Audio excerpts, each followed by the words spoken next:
SFM HD2, New York.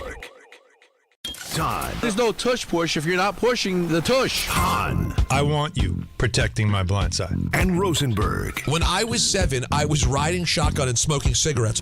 This isn't North Dakota. This is New York. This is Todd, Hahn, and Rosenberg. The best threesome I've ever heard. On ESPN New York and streaming live on YouTube.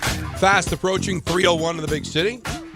Don LaGreca, Alan Hahn, Peter Rosenberg. We call it Don Hahn and Rosenberg. Sometimes. What do we call it other times? DHR. I don't care for that. We're not allowed to do that still? I thought he meant the K show. Well, that's, yeah. Going back to last week. People still call it that. Yeah. The problem is when I say I got to go to the K show, and then I go, oh, I'm sorry, I mean my show. Yeah. It's not the K show anymore. It's just easy for you to say. Yeah. And then my wife chimes in and goes, I like the K show. I went, but the show has my name in it. No.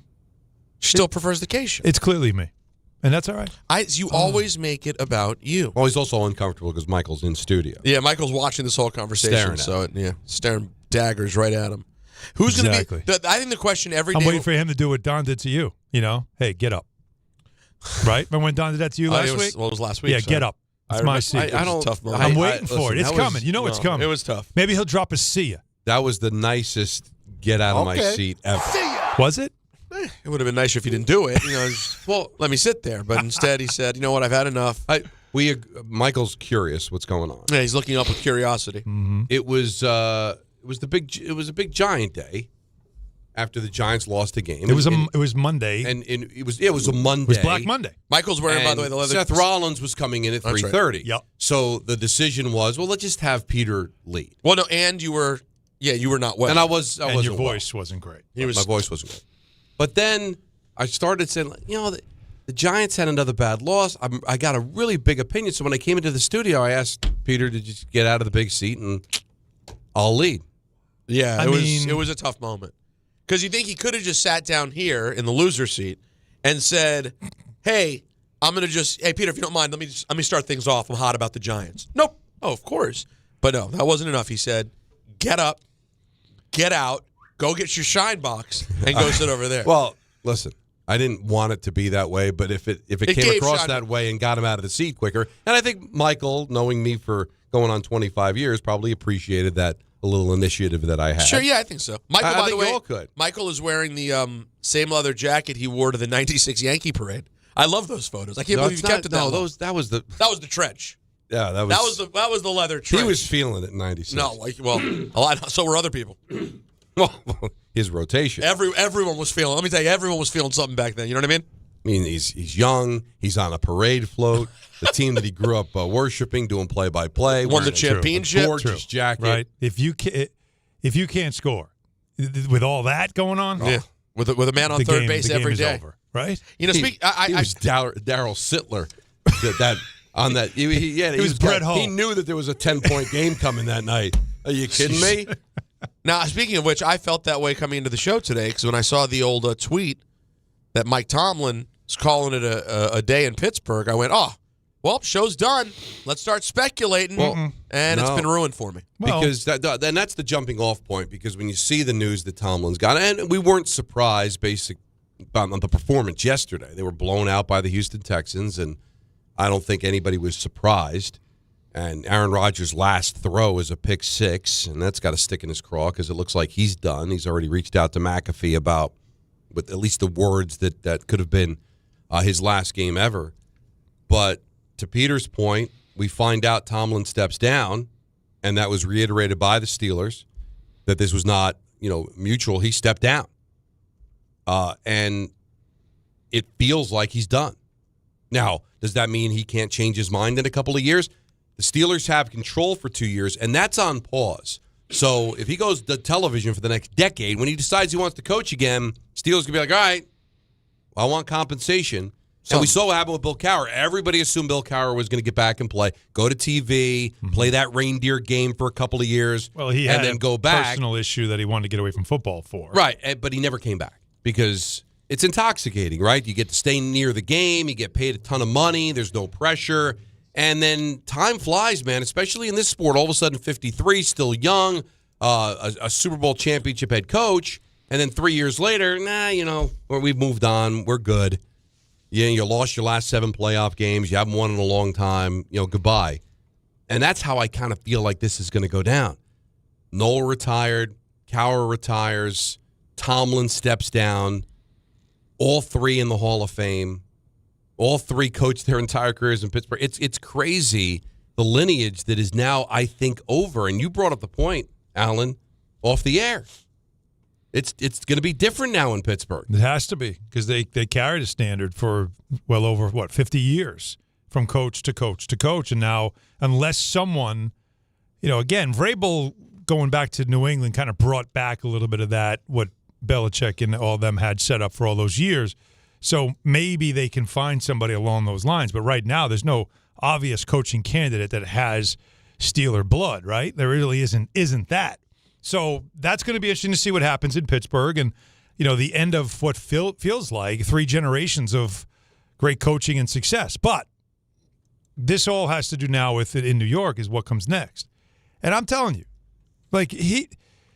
Mike Tomlin is somebody that everybody will still reach out about, whether he wants to step away and take time, if he wants to dabble in TV, if he just wants to do some other things, but still be involved in football. It doesn't seem like a guy that he's very young for a coaching age, early 50s. Yep, 53. So there's not like this guy's just going to call it a day.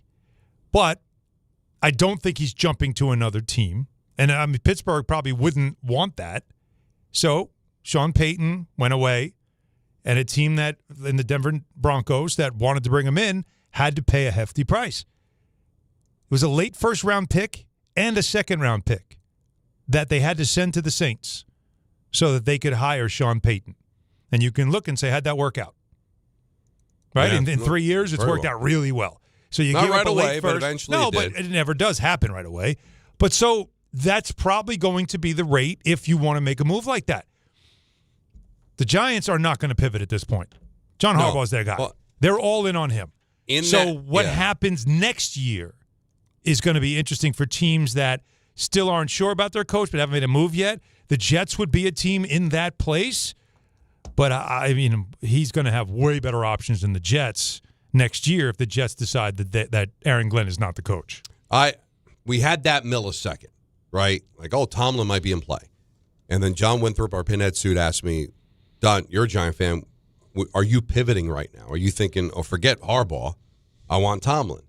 And I said, no, I'm focused on Harbaugh. I think the offense could be better under Harbaugh because I do agree with a lot of the Steeler fans. From an offensive standpoint, things were very stale for a long time. But if for some reason Harbaugh slipped through the Giants' fingers, then I would probably want to bring a Tomlin in. But that's completely off the table now, and the focus can be on Harbaugh. And we heard, if you weren't listening earlier, and you should, the Michael Kay Show, which began today at 1 o'clock, had Ian O'Connor on, and he talked about Harbaugh and how close it is. He's got really good connections there, doesn't he? He really feels like that's the guy to follow on what's going to happen with Jim Harbaugh or John Harbaugh. He's the only one to follow. He knows. He's got intimate knowledge, clearly. On both sides. It's not like he's getting fed information by the Giants. No. He's got connections within the Harbaugh camp, too. He personally knows John. He's been to his house. He's interviewed him. Like, there's a very intimate thing there. He knows everyone. Which is why that's, IOC. That's the guy to follow. No, he for sure. I'm a huge fan. Yeah. He was on TMKS.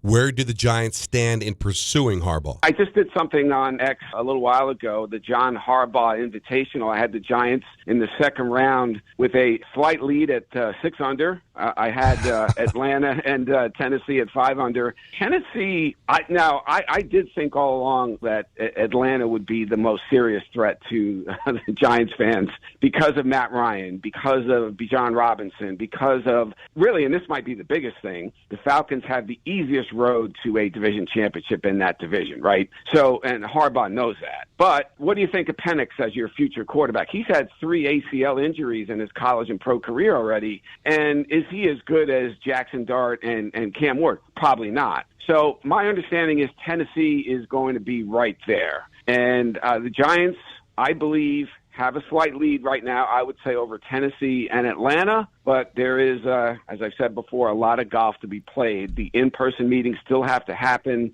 The Giants, what I would say to Giants fans is you're in a really good position right now, but still have a lot of work to do. All right, so how does Harbaugh view the Giants? John Harbaugh, he's had a lot of respect for John Mara through competition committee meetings and issues, and he understands the allure of the New York Giants and their storied place in the history of the league, and it's like that doesn't need to be sold to him. The Maras, as an ownership family, he knows, and his agent knows that they are particularly John Mara, just widely respected around professional sports, not just the NFL. And listen, Giants fans have a right to be dissatisfied with ownership and looking at the results on the field since that second Super Bowl. The last 14 years largely have been really bad, and John Mara has to own that, and he does. He's one of the few owners, and I think you know this, Michael, who responds to emails and letters to fans because he does really feel their pain.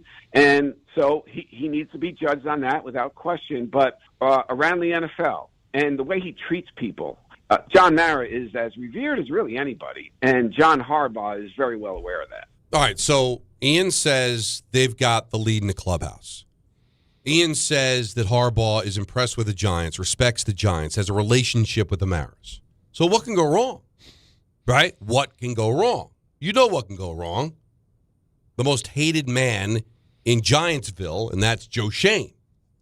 Could Joe Schoen, Ian, be a reason why Harbaugh passes on the Giants? Is the Joe Schoen thing going to be an issue? I don't think so at the end of the day, and so far it has not been. Harbaugh has liked his conversations with Joe Schoen, and he does want personnel say and power. He doesn't need total control of the roster, I don't believe. Now, somebody else might tell you differently, but that's not really how John Harbaugh is wired. And look, in the past, he's had to work with Ozzie Newsome, one of the best GMs to ever do it. John didn't have absolute control of the roster, certainly when Ozzie Newsome was in place in Baltimore. And Eric DeCosta is considered one of the 5 best GMs in the league right now and was one of John's best friends, at least before he got fired. And I know I was at Harbaugh's house once, and he pointed to DeCosta's house. They're basically neighbors. So he's worked with GMs before without absolute power. So I don't think he's going to need that, but he does need to be given some say in who's going to be on his football team. And let's face it, Michael, if you're going to give this guy $20 million a year to come in, a guy who has been a consistent winner over 18 years, been to the playoffs 12 times, won 8 road playoff games. He's done everything in the past 14 years the Giants haven't done. You have to give him some say in personnel, and I do think Joe Schoen realizes that. Yeah, I mean, that's exactly how it's supposed to work. If somebody of his stature and his status is going to have as close to final say as possible, but he's not. We've seen in the past when the head coach has front office responsibilities. Belichick couldn't do it, right? Parcells struggled with it. The best ones all struggle with it. But that doesn't mean that they can't have an input while you do all the work. And Joe Schoen, that's how it's going to have to work. But we know he worked with Brian Daboll that way. Brian Daboll had players he wanted. Joe Schoen said, okay, I'll get them. And that's how it works. So I don't see it being any different. I don't know why it has to be such a big deal. But to think that somebody of his status, of John Harbaugh's status, would come in and just whatever Joe Schoen says, we know that's not going to happen that way. We know it's going to be a collaborative, which we all hate that word these days, but that's a real thing. That's what it's going to be about. And that's what Joe Schoen has to sell to him. These are all the things we do. And why was there any indication that it would be any other way? There wasn't. Who gets credit for Dart? Like, whenever people go, well, give Joe Schoen credit, he traded back into the first round to get Dart, everybody's pivot to that was, well, he was just getting Daboll's guy. I mean, that's what a general manager is supposed to do, right? Yes. So if they co-sign, you really think John Harbaugh wants to come in the biggest city in North America, a Giants team that's a complete mess, coach and also play GM? No, he just wants to know he's going to have a say. He's going to have a seat at the table. Of course he's going to have a seat at the table. He's going to get made at least $20 million a year. You really think it's going to be like, well, no, Joe Schoen says that they should do this, so sorry, John, shut up. Yeah. No, come on. Right. So when we talk about power, when we always go back to that Parcells quote, well, I want to be able to buy the groceries. I think we take that in the literal sense of that means you're going to do all the work. Which you No, can't. you've got scouts. Your general manager's going to have a say. All Bill was saying is that if there's a face-off, I need to win that face-off. And why wouldn't you, if you're Joe Shane, give your coach making $20 million a year, way more than you, by the way, even if he gets a contract extension, it's not even going to approach $20 million a year, have that guy have his say. Give that coach the guy he wants. Very easy to do. So Very honestly, easy to do. I'm a Giant fan, and I want this to happen. This is my guy. How does this not happen? Well, Ian's got them as the favorite, right? He did this golf thing on Twitter, which was funny.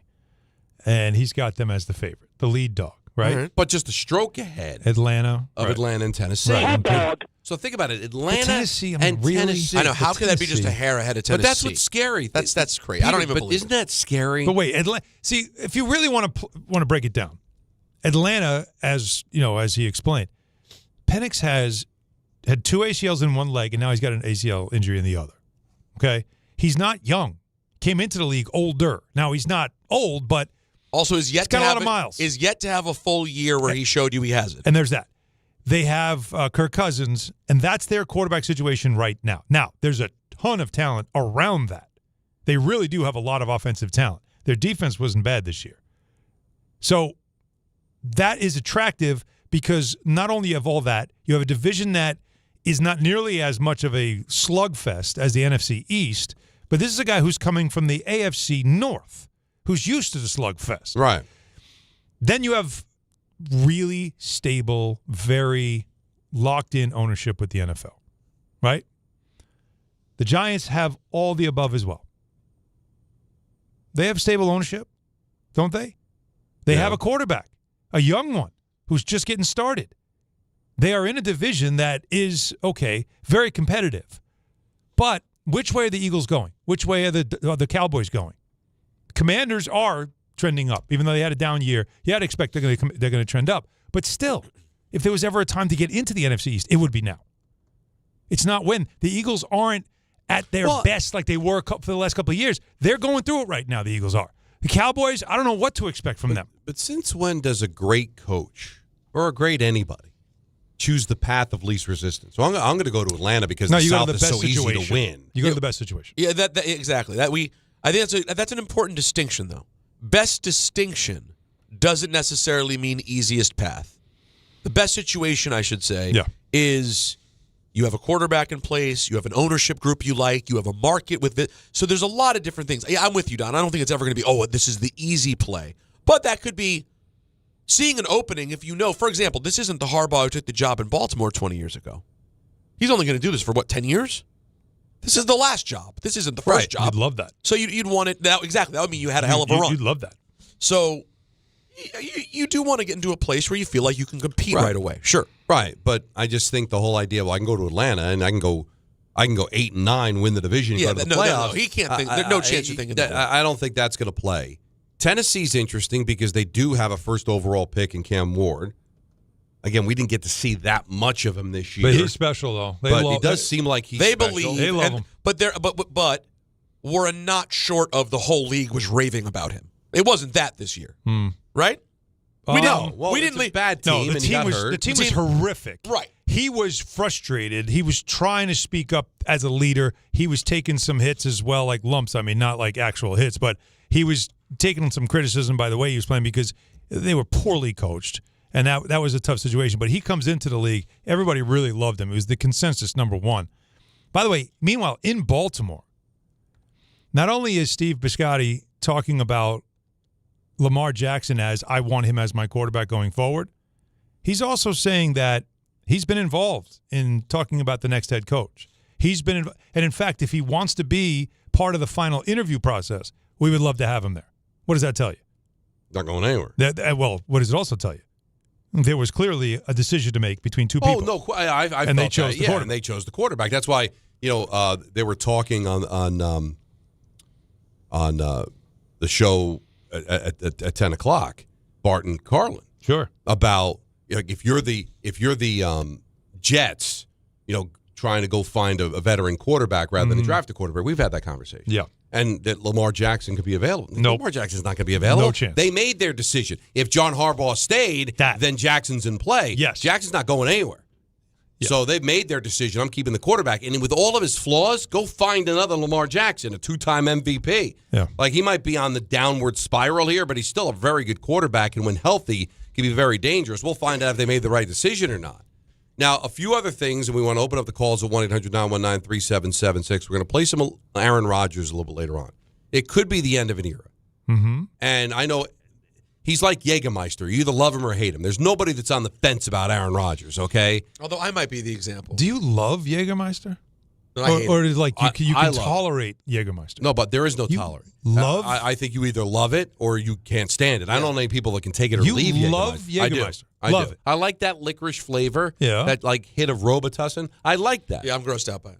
I like it. I'm good. I wish I had it right now. I'm fine. So you are on the fence with it. I don't hate it at all. You're ruining Donnie. But it's not like I'm Donnie's ruining what you're well, doing. if I had a choice, everything's 100%. It does look bad that my two hosts are the No, examples. I went with hate it. Yeah, you hate. I hate it. Straight up hate. However, with Rodgers, I'm a little more complicated because he drives me nuts, but I love the way he plays the game. But, you know, So that- I at his am- best, he's compelling. there's a lot of people. The most. There's a lot of people that were very happy to see the way that it ended last night. Oh, it didn't end well. You know, Yeah. like our current Jet wide receiver probably among them. I believe But that. it could be the end of something, pretty significant. So whenever you see greatness come to an end, you've got to talk about it. He spoke. We're going to hear from that. But one last thing on Tomlin, at least for this segment, because we'll take calls on it too, because it's pretty significant. 57 years, 3 coaches.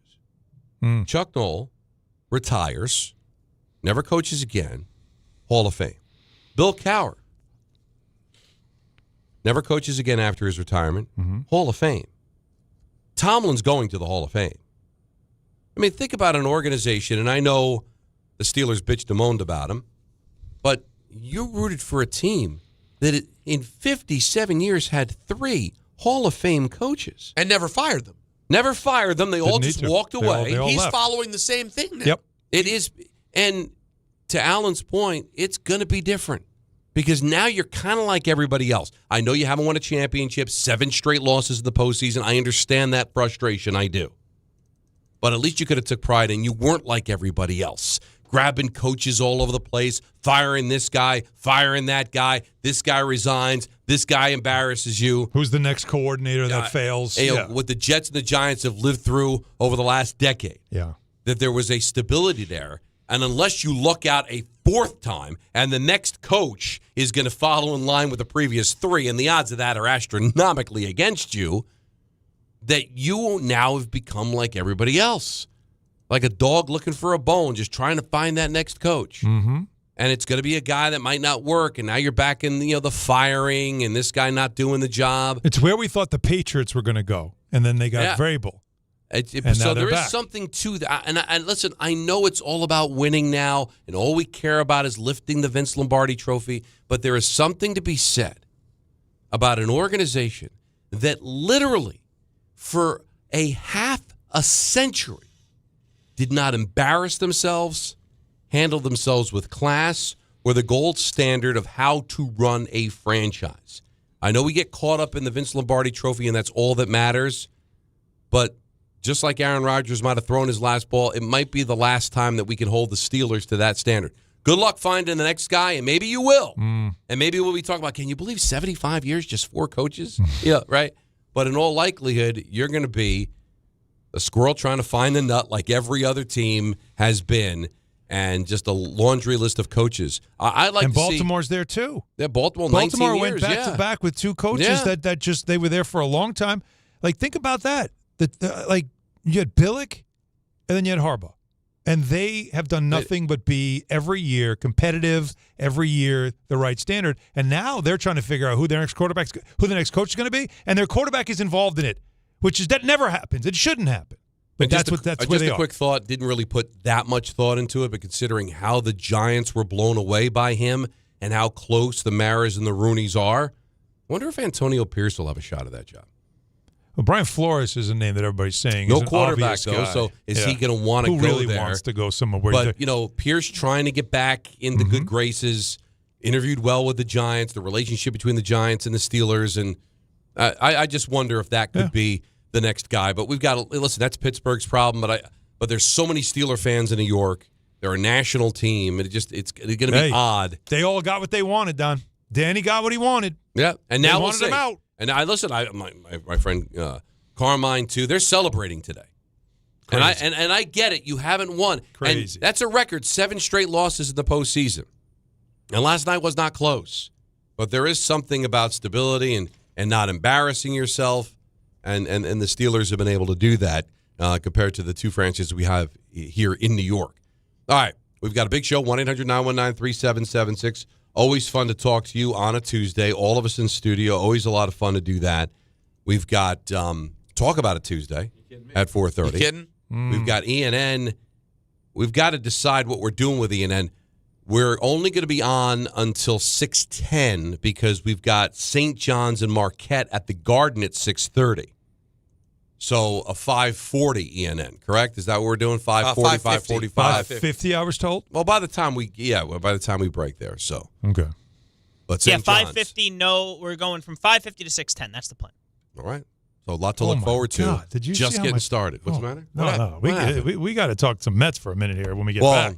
Holy I Christmas. just saw that the reports are that. no. We'll talk about Well, I don't know if we're talking about the same. We're talking about. Tucker? Yeah. Holy.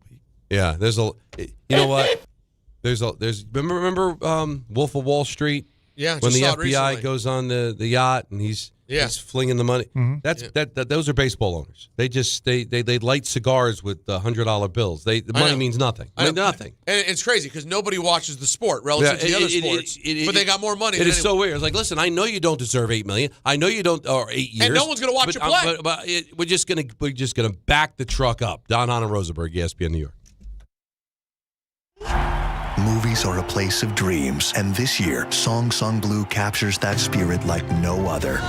Based on a true story, the New York Times raves it is exactly the movie we need right now.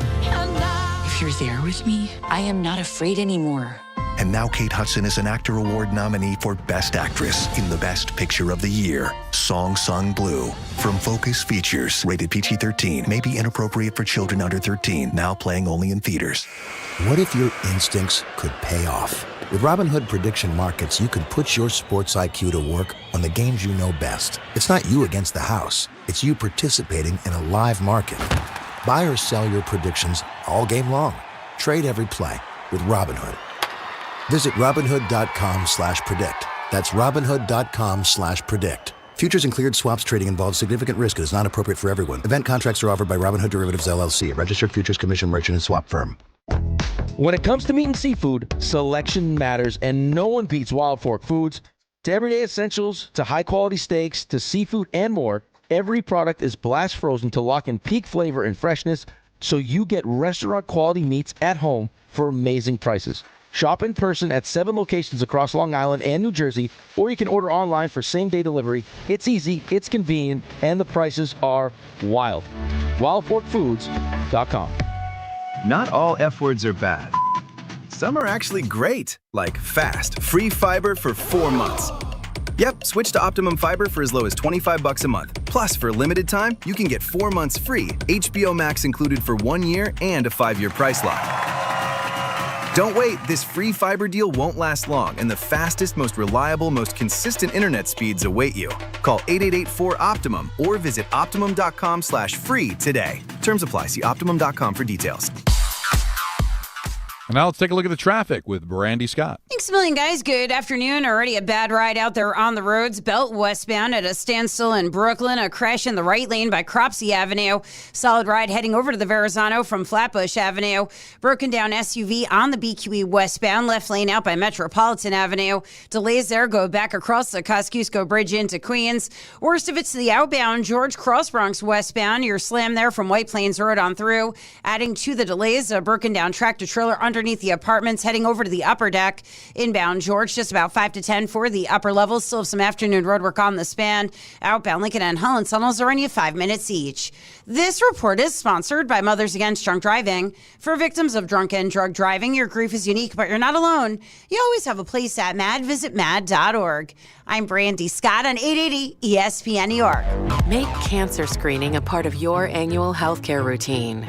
New York Presbyterian offers a full range of cancer screenings, including lung, cervical, prostate, colorectal, breast, and more. Regular cancer screenings could save your life by detecting cancer at its earliest, most treatable stages. Screenings are available across New York City and Westchester. Learn more at nyp.org/cancer screening. Stay amazing.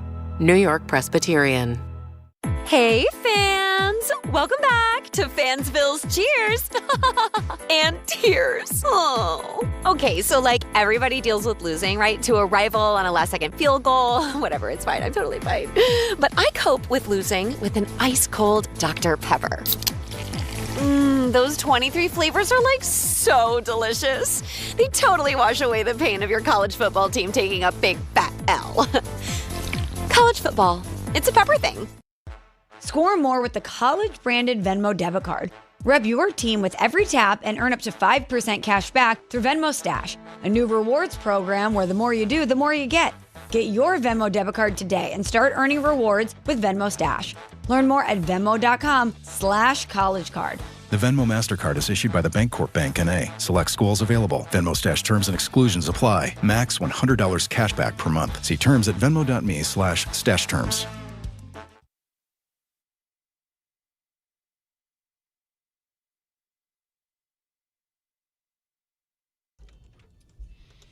Alan said, I love this song. It's such a great song.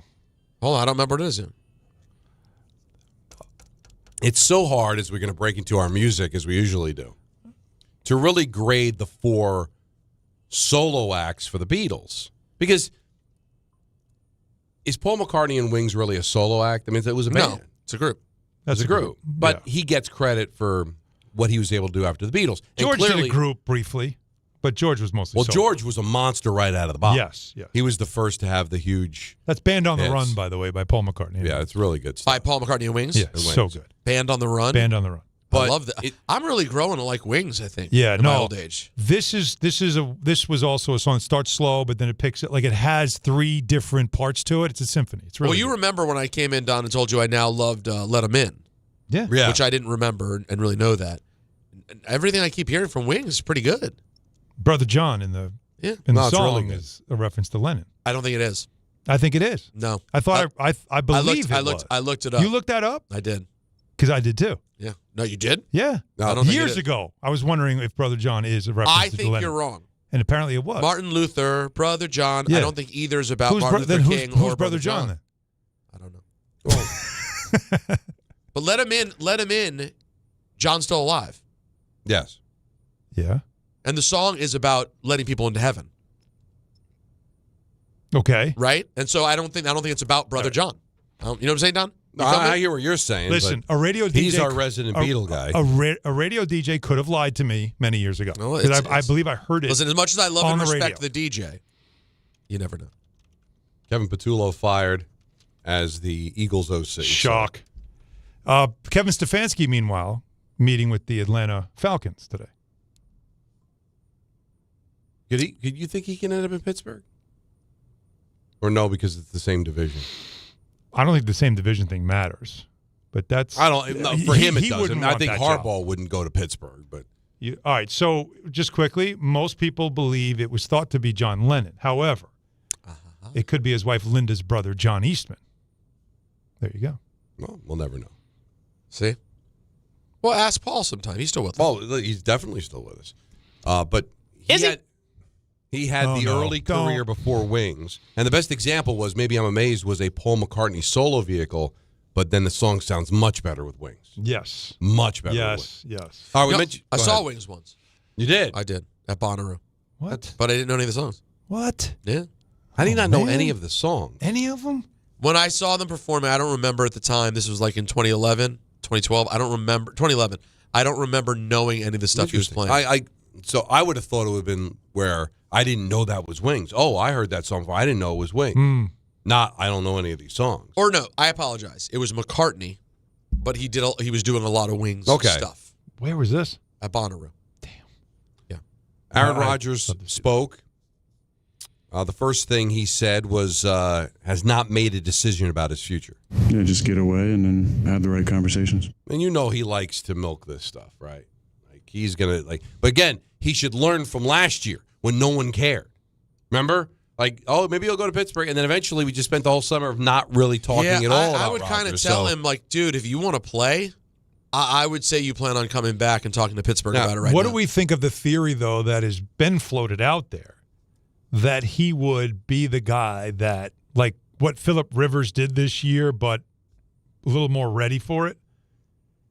Like instead of the Roger Clemens thing, instead of doing the whole training camp and all that crap, team has an injured quarterback, and I just stay ready.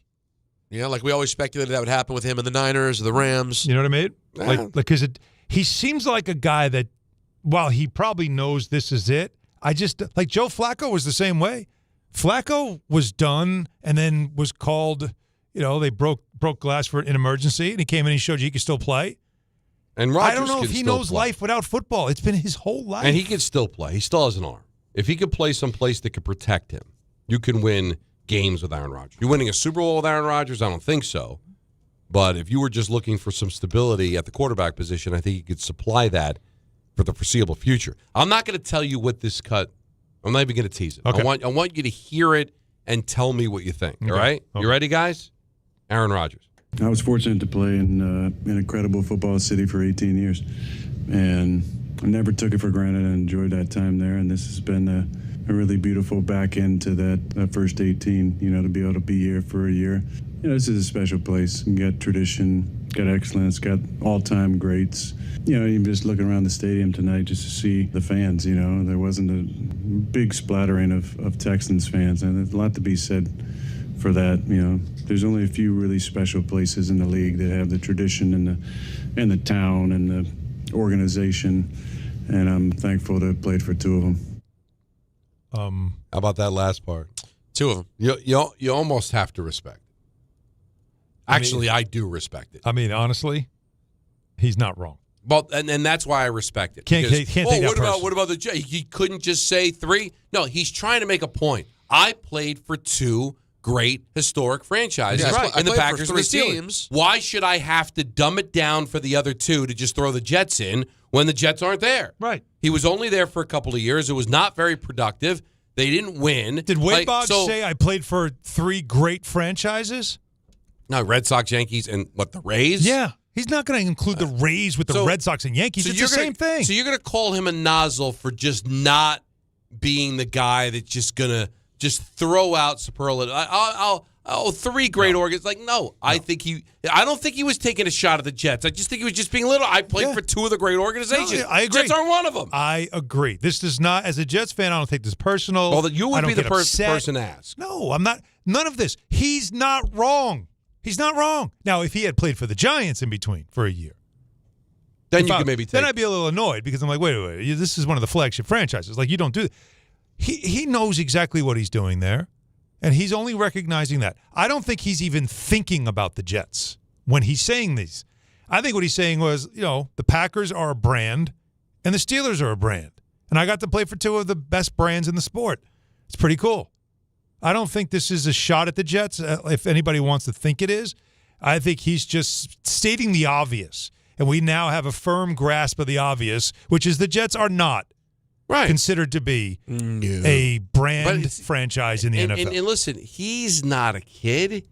He's established himself as one of the greatest quarterbacks in the history of the NFL. No matter how you feel about him, no matter how you feel about his politics, how big a nozzle he is, the fact is he's got the right to be able to give his opinion. And is it that crazy a thought that, he played for three teams and two of them were great? Mm-hmm. And the one that wasn't great, everybody agrees isn't great. No, why does he got to play the PR game? He does. He's trying to compliment the Packers and the Steelers. If you take this personally as a Jets fan, that's a you problem. And you're delusional. Well, how could you even think that you think he would include? Now, if he had said three historic, that would be disingenuous. If he it would did be that. disingenuous. If he had said I played for three historic franchises, sure, the Jets are historic. They have a part in football history. Historically bad. Well, but they've been around a long time. Yes, but their Super Bowl does have historic value. But and he also great, but they can't be considered great. No. That's not reasonable. And he also could have went the route of, hey, I played in three great cities. Right, Pittsburgh, New York, and Well, he could have Green said Bay. cities, but he didn't. He said exactly what he wanted to say. Yes, and he's as far not as wrong. taking a jig, and here's the thing about Rodgers, and I don't want to open up a whole Jets-Rodgers conversation, but honestly, the only thing I believe he did wrong, if you're a Jet fan, is he got hurt.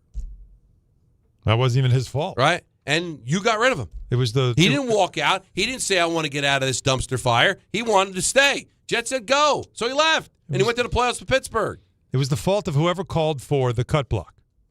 It just That one of those led things. to Leonard Floyd jumping on him and snapping his Achilles. Whoever called that, the cut block, that was it. Because that was this dumb call.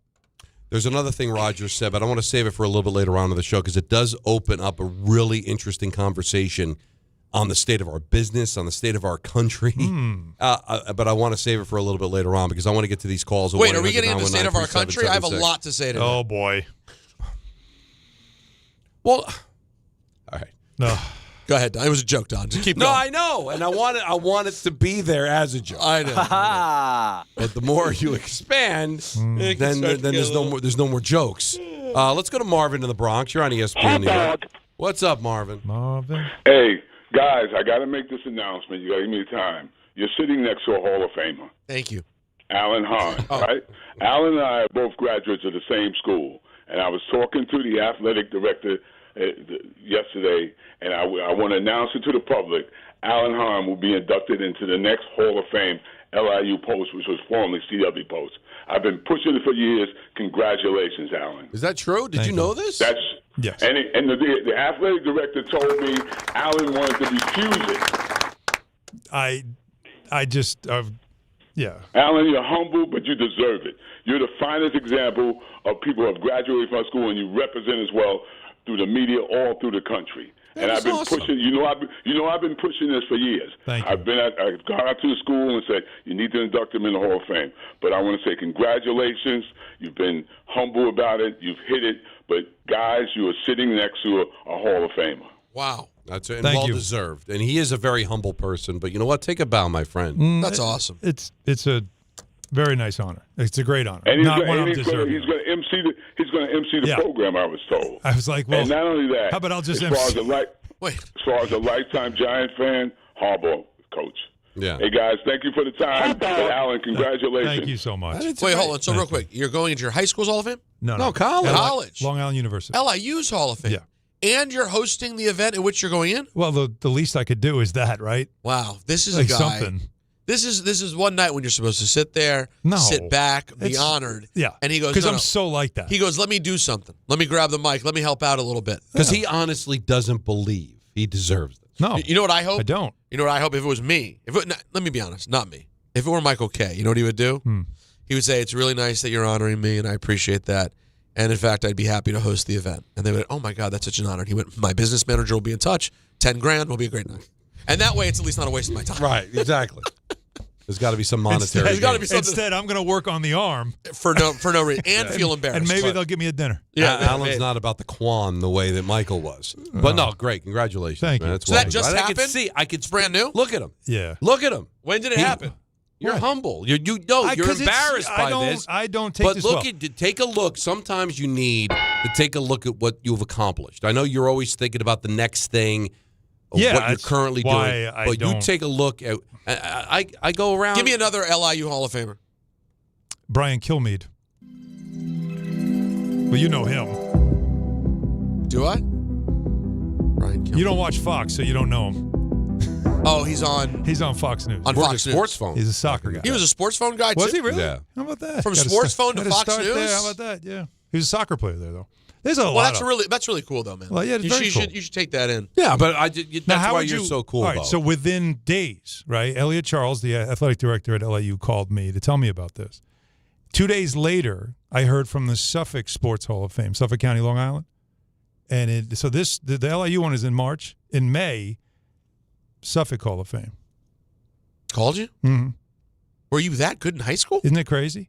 Because it has nothing to do with with what I did. As an athlete. it's not. It's just a life in sports kind of A life in thing. sports. Yeah. So that's more about that. Like Rich Cimini's in the Suffolk Hall of Fame. Got it. So, but it's just amazing, like how, when it rains, it pours. It's like within 2 or 3 days. I thought somebody was punking me. I'm like, all right, wait a minute. No, that's cool. Well, Like, you know now- what it means? You know what it means? You got to watch your bet. Something's coming, right? See, Just keep your eyes open. what is it? Why are they all threes? Two bad things, two good things, one bad thing? Is that what you're telling me? The third one is after the second one, they take you out bad. That's it for Alan. That's enough. Hey, he thought he was going to get made. Next Yeah, thing he thought he you was know, getting made. you know, I've seen this before. Didn't work out. There was nothing I we walk could do. in, there's plastic on the floor. And then Robert De Niro's kicking the phone booth. You know what I mean? Yeah. We've seen it before. It happens.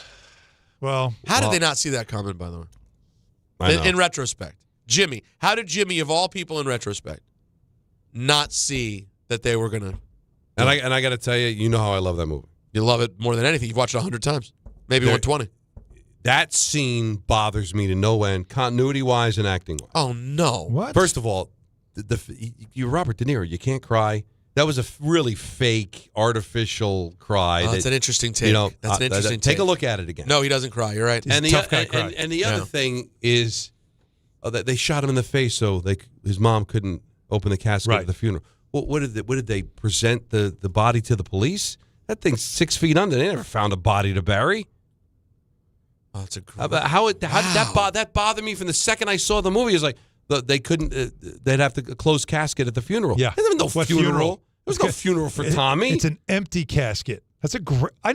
What a great take. You think they're going to whack ever- somebody and there's going to be a Did body that ever available dawn on to you? bury? Because all you thought about was how savage that is. And right? because you'd already seen the mother and you knew the mother's. You knew the even mother's though sweet. he was disgusting, the mother you feel bad. Have for. that make sense. adorable. Have it make sense. No, it's a great. Now it'd be interesting to go to the book and see if there's any validity to it. You've read the book, I'm sure. Well, then obviously, if there was a funeral, it didn't Wait, go you've down read the way book, it did. right? I have not read the book. No. Wise guys? Fraud Friday? I know. Well, don't stop. And I read books. Don Hahn and Rosenberg, ESPN New York. I hate both of them. The St. John's Red Storm go for their third win in a row when they host Marquette at MSG. Coverage begins tonight at 6:10 on 880 ESPN and the ESPN New York app. Finding great candidates to hire can be like, well, trying to find a needle in a haystack. Sure, you can post your job to some job board, but then all you can do is hope the right person comes along, which is why you should try ZipRecruiter for free at ZipRecruiter.com/ESPN. ZipRecruiter doesn't depend on candidates finding you. It finds them for you. Its powerful technology identifies people with the right experience and actively invites them to apply to your job. You get qualified candidates fast. So while other companies might deliver a lot of hay, ZipRecruiter finds you what you're looking for. The needle in the haystack. See why 4 out of 5 employers who post a job on ZipRecruiter get a quality candidate within the first day. ZipRecruiter, the smartest way to hire. And right now, you can try ZipRecruiter for free. That's right, free at ZipRecruiter.com/ESPN. That's ZipRecruiter.com/ESPN. ZipRecruiter.com/ESPN. ZipRecruiter. Hey, New York and New Jersey. Commitment issues? No problem. Now you can get unlimited talk, text, and data for $25 a month forever, as in for life. Switch now at boostmobile.com. After 30 gigabytes, you may experience slower speeds. Pay $25 a month as long as you stay on the Boost Mobile Unlimited plan. Progressive presents the Passionate Sports Fan Checklist. Signed jersey of your favorite bench warmer? Check. 14 bobbleheads that look nothing like the players they're emulating? Check. Twin TVs so you can watch the game on 2 different networks simultaneously? Check. Life-size wall sticker of your favorite player that routinely freaks you out at night? Check. A second life-size wall sticker so after the first one freaks you out, you see the second and you're like, oh right, the wall stickers. Check and mate.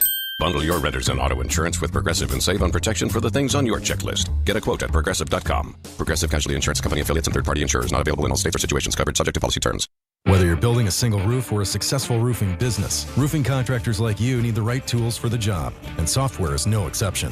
Service Titan is on a mission to be the most powerful software platform for the trades, with purpose-built technology proven to maximize revenue, streamline operations, and deliver 5-star customer experiences. We are taking roofing companies like yours to the next level and beyond. Service Titan, we are built for this. See what we can do for roofers at servicetitan.com. Avatar Fire and Ash has arrived. I am the fire! Get your 3D tickets now for the greatest chapter of the biggest saga in history. Whatever happens, protect his family. Critics rave it's by far the best Avatar movie. If your father and I do not return, you go as far and as fast as you can. Movies don't get any bigger than this. Avatar Fire and Ash. Rated PG-13. Now playing. Okay, I have to tell you, I was just looking on eBay where I go for all kinds of things I love, and there it was. That hologram trading card. One of the rarest. The last one I needed for my set. Shiny like the... designer handbag of my dreams. One of a kind. eBay had it, and now everyone's asking, ooh, where'd you get your... windshield wipers. eBay has all the parts that fit my car. No more annoying. Just beautiful. Millions of finds, each with a story. eBay. Things people love. You live for this. The wins, the losses, the slam dunks, and the buzzer beaters. The dream that this is your team's year. Hope, it's what keeps you coming back. So you represent with anticipation and with pride. Because when everything's on the line, your support means everything. That's why the NBA Store is here to support you. Check out the largest selection of official NBA gear at NBAstore.com. A Fanatics experience. Prizes, flyaways, even cash money. You want it? We've got it. Find a list of all contests and official rules by visiting ESPNNewYorkContests.com. That's ESPNNewYorkContests.com.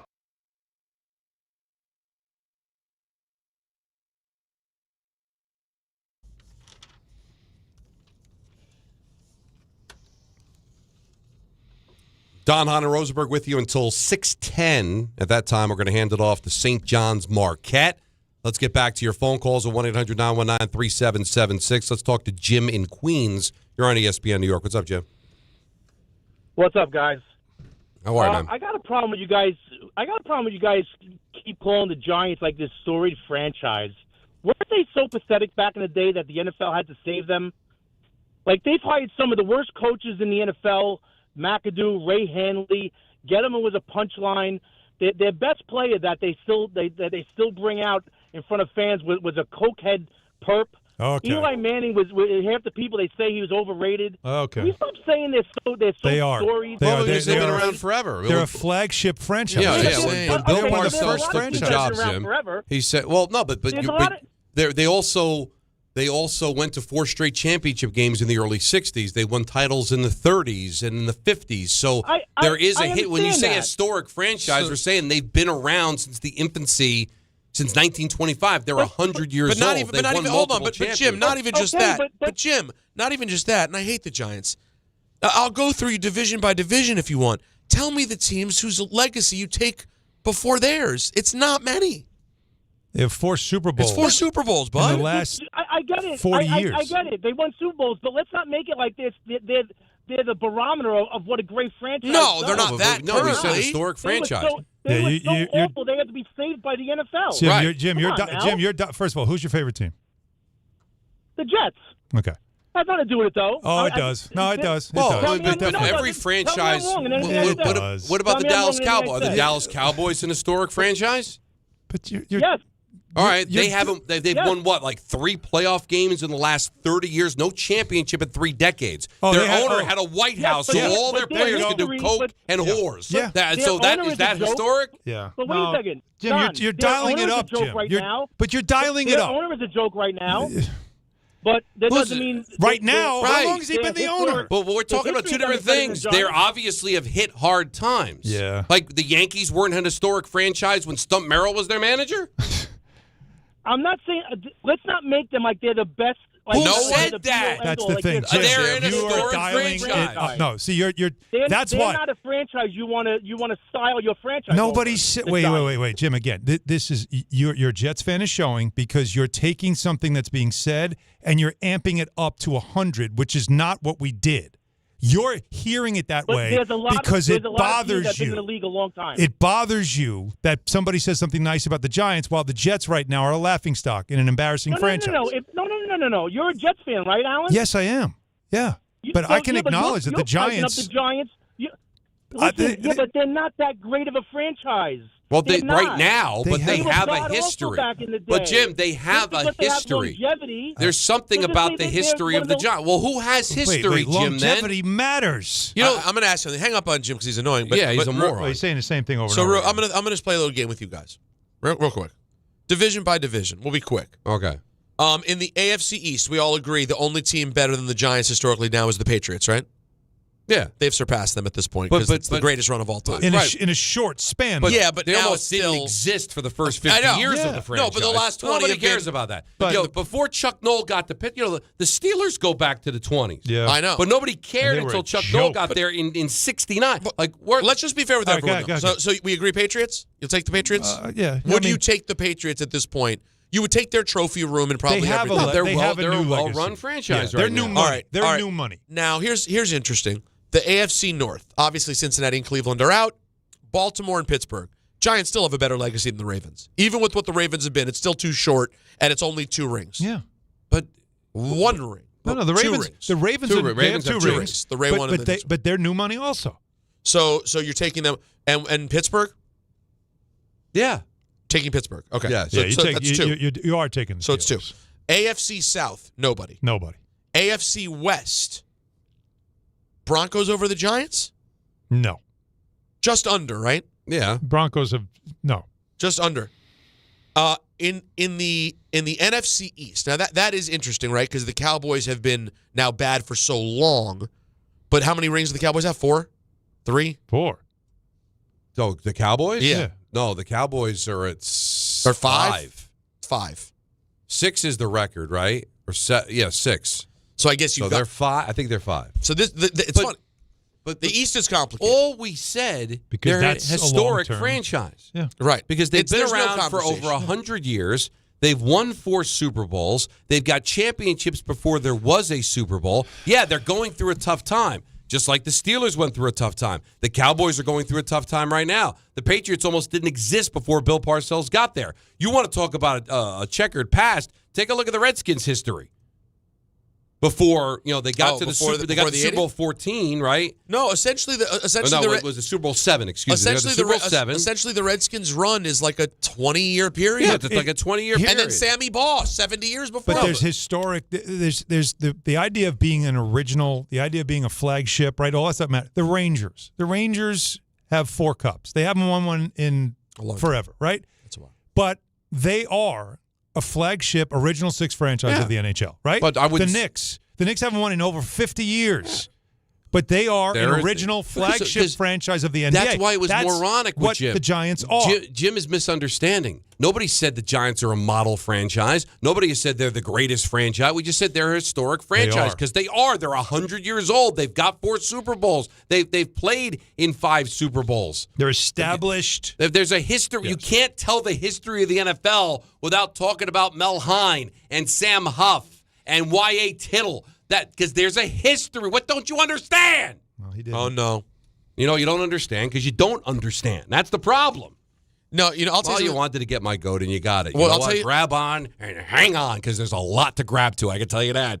Both hands. Both of them. Quite a goat. I don't understand what that means, but No, I will tell you this. It's a goat, all right. Boxing is back, Don. Yes, it at is. Madison Square Garden. Saturday the 31st for the Ring 6, okay? Teofimo Lopez versus Shakur Stevenson. Going to be a hell of a fight. Power versus precision on boxing's biggest stage. And ESPN New York has your chance to score tickets on the ESPN New York app. Just find the contest tile, submit your entry. It's all brought to you by Madison Square Garden. This is one fight you will not want to miss. Get tickets now at Ticketmaster.com and catch every round live on DAZN. All right, we're with you till 6:10 because then we've got St. John's basketball. So ENN's at 5:50 today. Talk about it Tuesday at 4:30. Don Hahn, Rosenberg, ESPN New York. Focus Features presents the film Hamnet from director Chloe Zhao and producers Steven Spielberg and Sam Mendes. Discover the untold story behind Shakespeare's greatest masterpiece. Winner of more audience awards than any film this year, Hamnet is a monumental cinematic experience. And now it's the Critics' Choice Award winner for Best Actress, Jessie Buckley. Hamnet is the best picture of the year. Hamnet, rated PG-13, may be inappropriate for children under 13. Now playing only in theaters.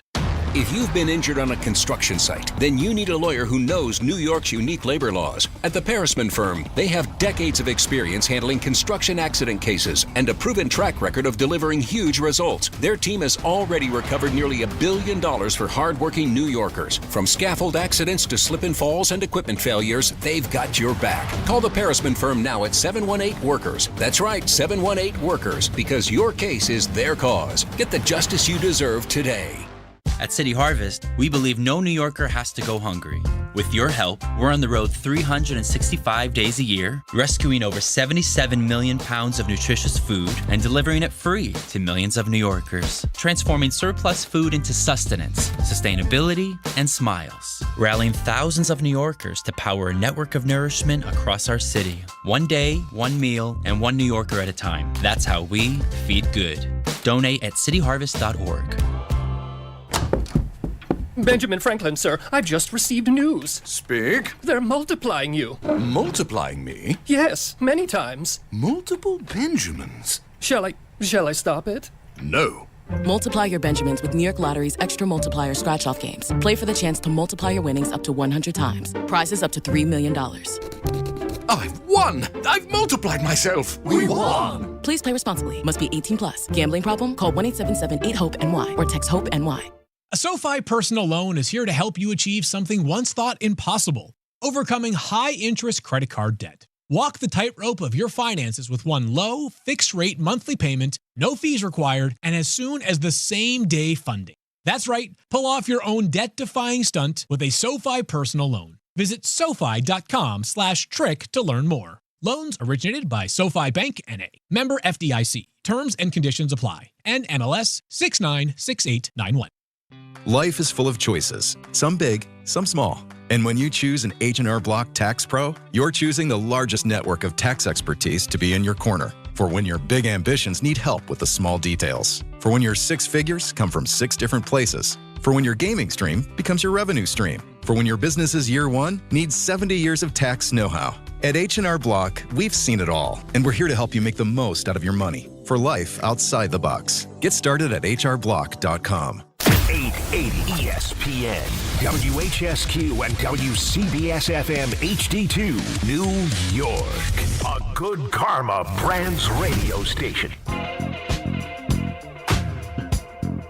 Game Time is brought to you by Tullamore Dew Irish Whiskey, because when it is game time, it's Tully time. You betcha.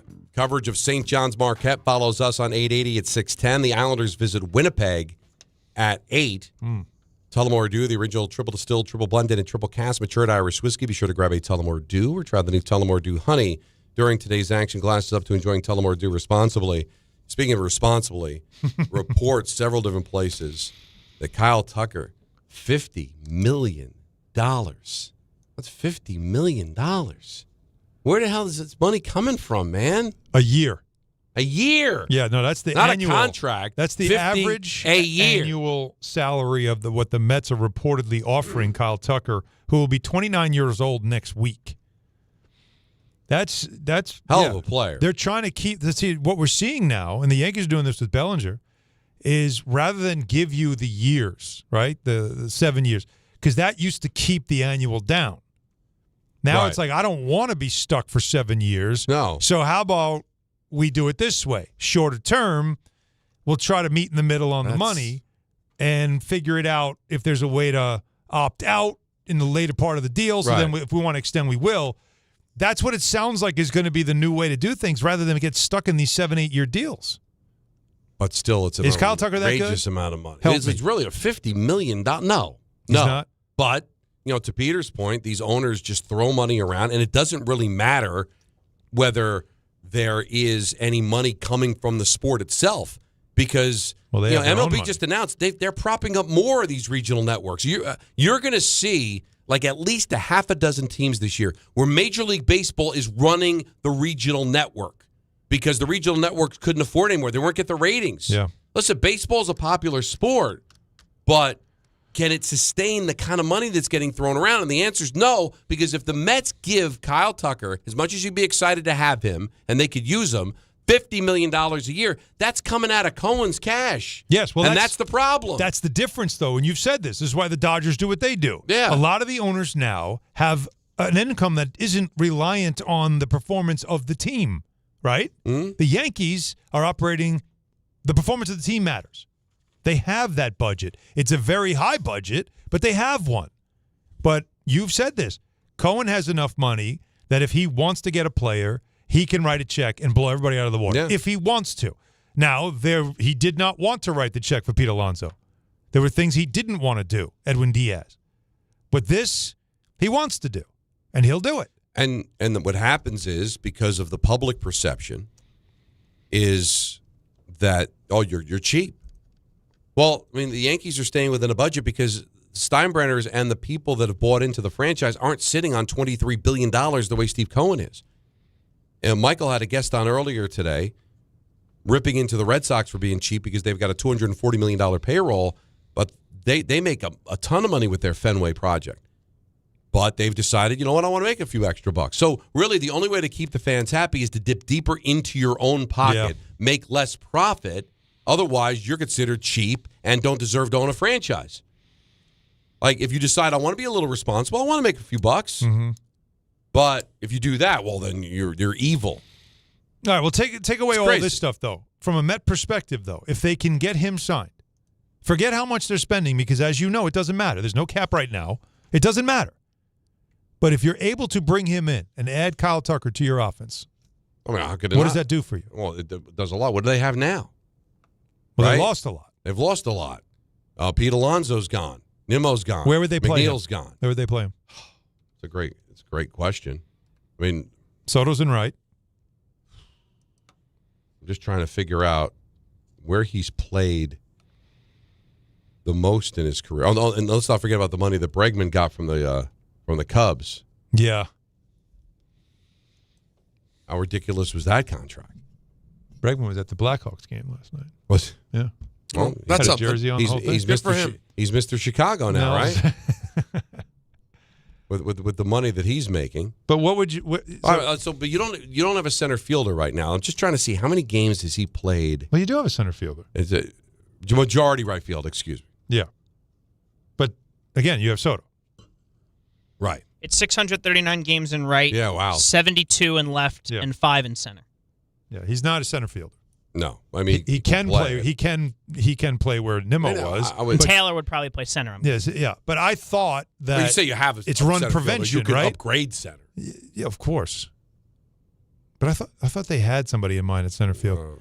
Could he play first base? He's played 4 games at first. That's more than 0. And again, listen, every once in a while you put the fat kid at first. You could figure it out. Sometimes I really do think we take baseball like too seriously.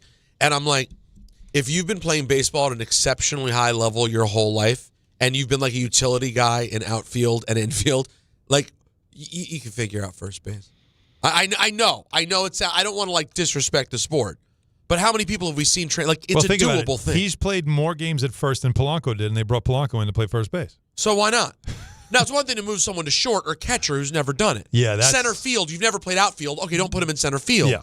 But, like, I really do think that you can find space for a good utility guy in right field or first base. That's how it works. Not for $50 million. But for $50 million, it seems like an odd thing to do. To be really You'd good like at to it. know what they're going to do and do it well. Right. So, but at least they're doing that. Now, Bellinger, this thing, the longer it goes on, the more it feels like Cody Bellinger wants to be a Yankee, and like what Boris is trying to do is just squeeze as much as he can out of the sponge before Bellinger finally says, I'd rather be here. It doesn't mean that he wouldn't take a better offer somewhere else, but something tells me he's not getting the better offer. He's not getting 7-8 years. He's 30. The Yankees are pretty much steadfast at 4 or 5 years at $30 million. And so they're dragging this out. But the longer it goes, because the Yankees look dug in, like, nope, this is what we're going to offer you. If you get something better, take it. And I don't think he's either getting something better or doesn't have a place that he'd want to go more than stay here with the Yankees. This is what's crazy with the Boris stuff, all right? Like read the room, dude. He wants to stay a Yankee. You want to keep the Yankees engaged. Michael said it today. The Yankees are willing to go to 5 years. They probably would only want to give 4. Bellinger wants 7. But you can meet in the middle with the money. But to be that far off. If you go to 5 and jack up the annual a little bit, what's the difference? Like the 7 years would be almost the same amount of total package, right? Right. So, I mean, well, but I just think how bad do you want to be a Yankee? But they are, right, on his side. But I understand the Yankees are like, listen, I really only want to give him 4, but I'll give him 5. Yeah. The guy wants 7. Which is amazing because he's 30. They only want to go to 34 with him. Now, is there a wacky owner who's just going to be like, yeah, I'll give you 7? But that's my point. By now, he would have taken, like, if somebody said, I'll go to 7, and that's on the table, If he wanted just the money, he would have taken it. The fact that he's waiting this out and they keep pushing the Yankees to make a second offer, that tells me his preference, which is not a surprise, not breaking news. He wants to stay with the Yankees, but he's just like, Boris is saying, but you're not staying on a discount. We're going to get everything we can out of them. So we're going to you have to sit back and be patient and let me work. And we're getting into mid-January. And if I'm Bellinger, I'm like, I want to know. I just want to get this thing over with. It's got to be driving him crazy. But when you get Boris as your agent, you have to just let him cook. Because can we stop with the whole, well, he really wants to be a Yankee? You hired Scott Boras. So obviously you were looking for top dollar too. Otherwise, you don't hire Scott Boras. There's plenty of other really good agents that can get you the money you want and where you want to go to. When you hire Scott Boras, it's, hey, go out and get me. I want 7 years. Go get me 7 years. I think you can get it better than anybody else. All right, well, the Yankees only willing to go 4, maybe 5, so you got to call their bluff. Because somebody might just decide, all right, listen, all right, I'll give you 6. I'll give you some extra money. I don't care. This is just a toy to me. And now all of a sudden you're not a Yankee anymore. If you really want to be a Yankee, go out there, take their offer, rake. Well, you want to be a Yankee, but you want to be a Yankee at the best number you can get. So that's what Boris's job is. You know where I want to be. You got to get the best. And Boris then will work the media. Okay. He'll work some other teams. He'll tell some bad jokes. He'll drum up some leverage and try to put as much pressure on the Yankees as he possibly can. Where is the leverage? Well, that's the problem. There is none. The Mets were a leverage for a while, but they'd rather give Kyle Tucker $50 million a year. And they're almost the same age. He's going to be 29 next week. Bellinger's 30. Right? Yeah. And Bellinger actually can play left field. And he can play first. Which is the need. Yeah, and first.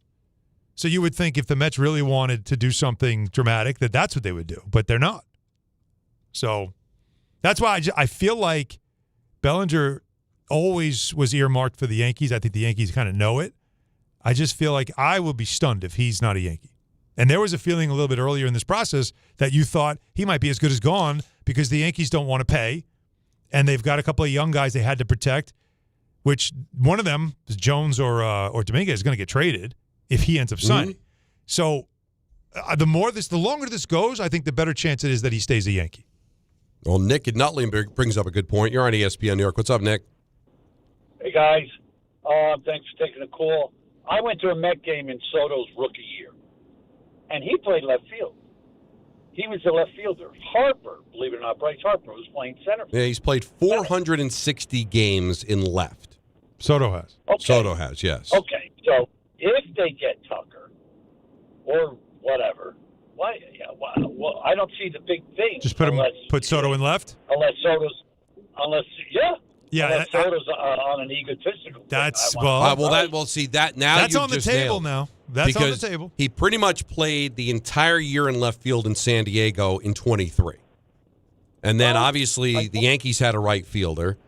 Judge played a lot of center, didn't he? Judge moved to center. Yeah, but because I think he'd rather be in right, so that's where it becomes the ego thing. Is he willing to go play left field? If he is, then you figured it out. Tucker could be your right fielder. You play him in left. The problem solved, right? Yep. Now, the question, Nick, is he willing to do that? Well, that's the ego part that comes in. Yep. And one more thing, talking about ego, Scott Boras' ego. I mean, remember, Scott Boras works for Bellinger. Right. Oh, I wish these players would remember that, I Nick. love hearing that because you hear that and you understand that that's true.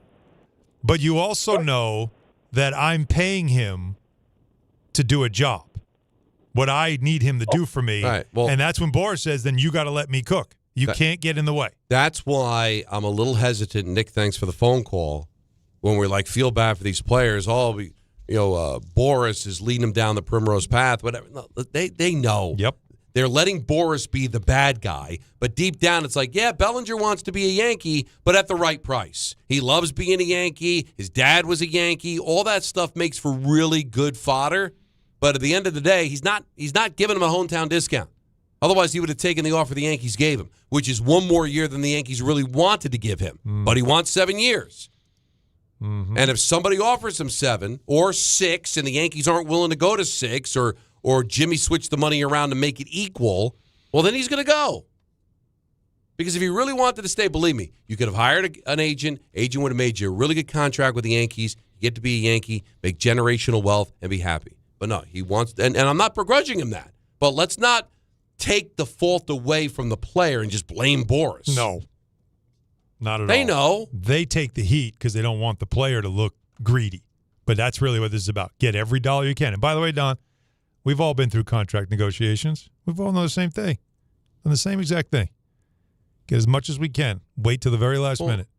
Because reality. At the end of the day, you want to make it work where you are. Yes. 25. I just extended my contract with ESPN. 24 plus years. This is where I want to be. Wait, that's how long the deal is? No, imagine. Awesome. Well, it's a multi-year deal. Yeah. That would be one heck of a deal. Pretty good deal.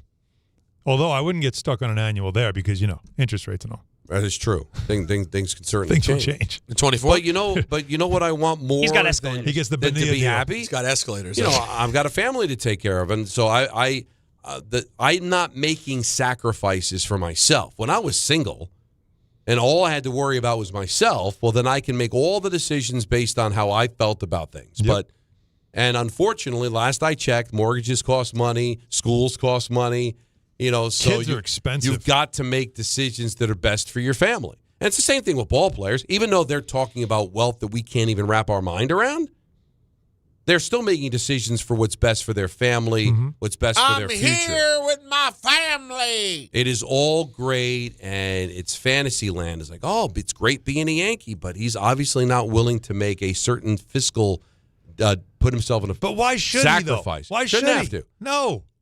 You're the Yankees. You want me, pay me. Can I interject? Well, you were just saying, two things. Yes. One, you were just saying the thing about how it's different now that you have a family. I have this pet peeve. It's very subtle, but I live it, so I understand it in reality.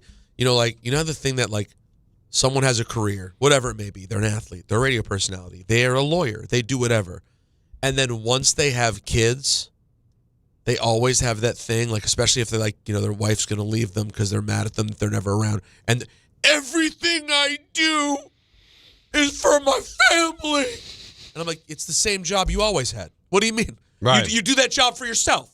Now you have a family, and included in the things that you have to pay for are that family. But we as men have a tendency to go, we do this for you. It's like, well, Peter, you were always a radio personality. You run your yap and you get paid, and now you got to take care of my end. Why you putting I know. that out Why there? am I airing out? I'm airing out our secret. It's a lie. They do the job because they want to do the job and get in the paid. car right now going, Peter, what are you doing? We do it for the- Although that was very good acting. Though. Thank you. The voice, the whole thing. That was very good. For my family. I hope you're not taking this away from Talk About It Tuesday. Yeah, still got something. some. Oh, that would have been We could have good. talked about that. That would have been really good. And it's gone.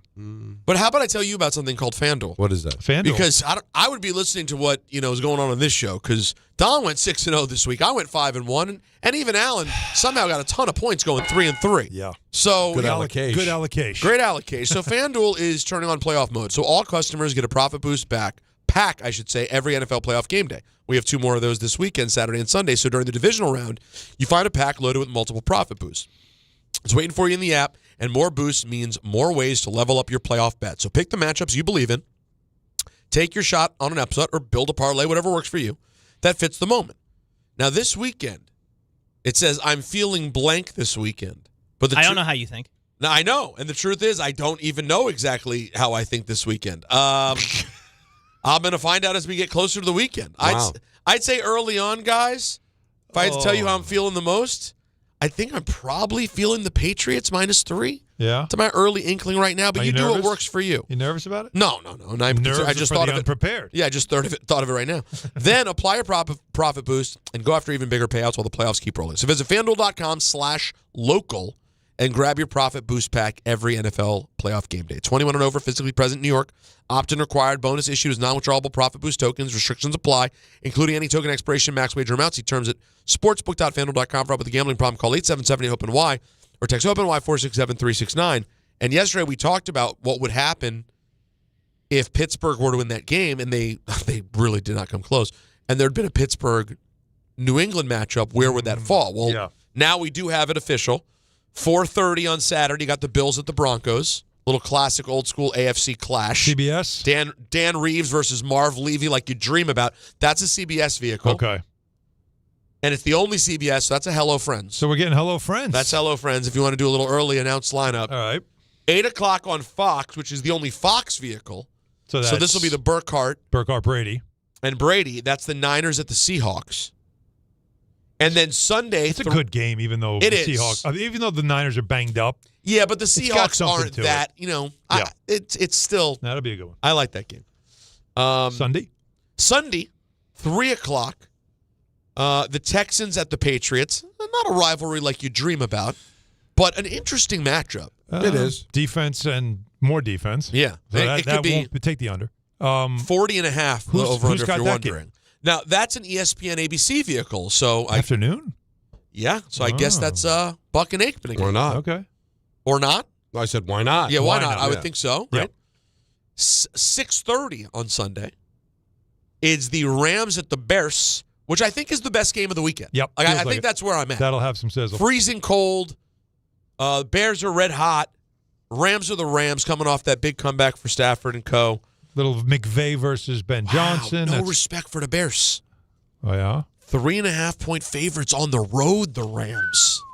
Is that an NBC? That is an NBC Peacock vehicle. So that is a Tarico Collinsworth. Yeah. So it is interesting. Was there ever a time, guys, maybe last year it happened, 4 games, 4 networks? I think it's by design. Isn't it always like that? No, because we never used to have all of these. We didn't have, division round? Well, I guess we ESPN was just getting division round games recently. Yeah, but this is we've the had first time they've been in the fray, because usually it was They one and stopped done, wild card weekend, that's it. But now ABC's come in. Well, no, this past weekend we had more. There was more because we had Prime involved too. We had Prime, yes. Prime had the Bears game. Prime had the Bears Saturday night. Are you guys surprised at all? The Rams 3 in the hook in Chicago? That surprised me. I think that's a lot for a traveling Rams team. I would honestly probably have the Rams minus 2.5. Want to do the read again? Why? Now you know you're feeling the. Now you know how you feeling. Yeah, see? I mean, you kind of gave it away. Well, don't worry, I got another one later. But Right. I'm a little surprised that it's over 3 points on the road for the Rams. Sell That it. surprised me. Talk about it Tuesday. Lot to talk about. It is coming up next. Don Hahn and Rosenberg, ESPN New York. I know that hiring can be challenging. You sort through tons of resumes and you get too many so-so applicants. You're just waiting for someone to match your role perfectly. Well, now, there's a place where you can meet them fast. ZipRecruiter.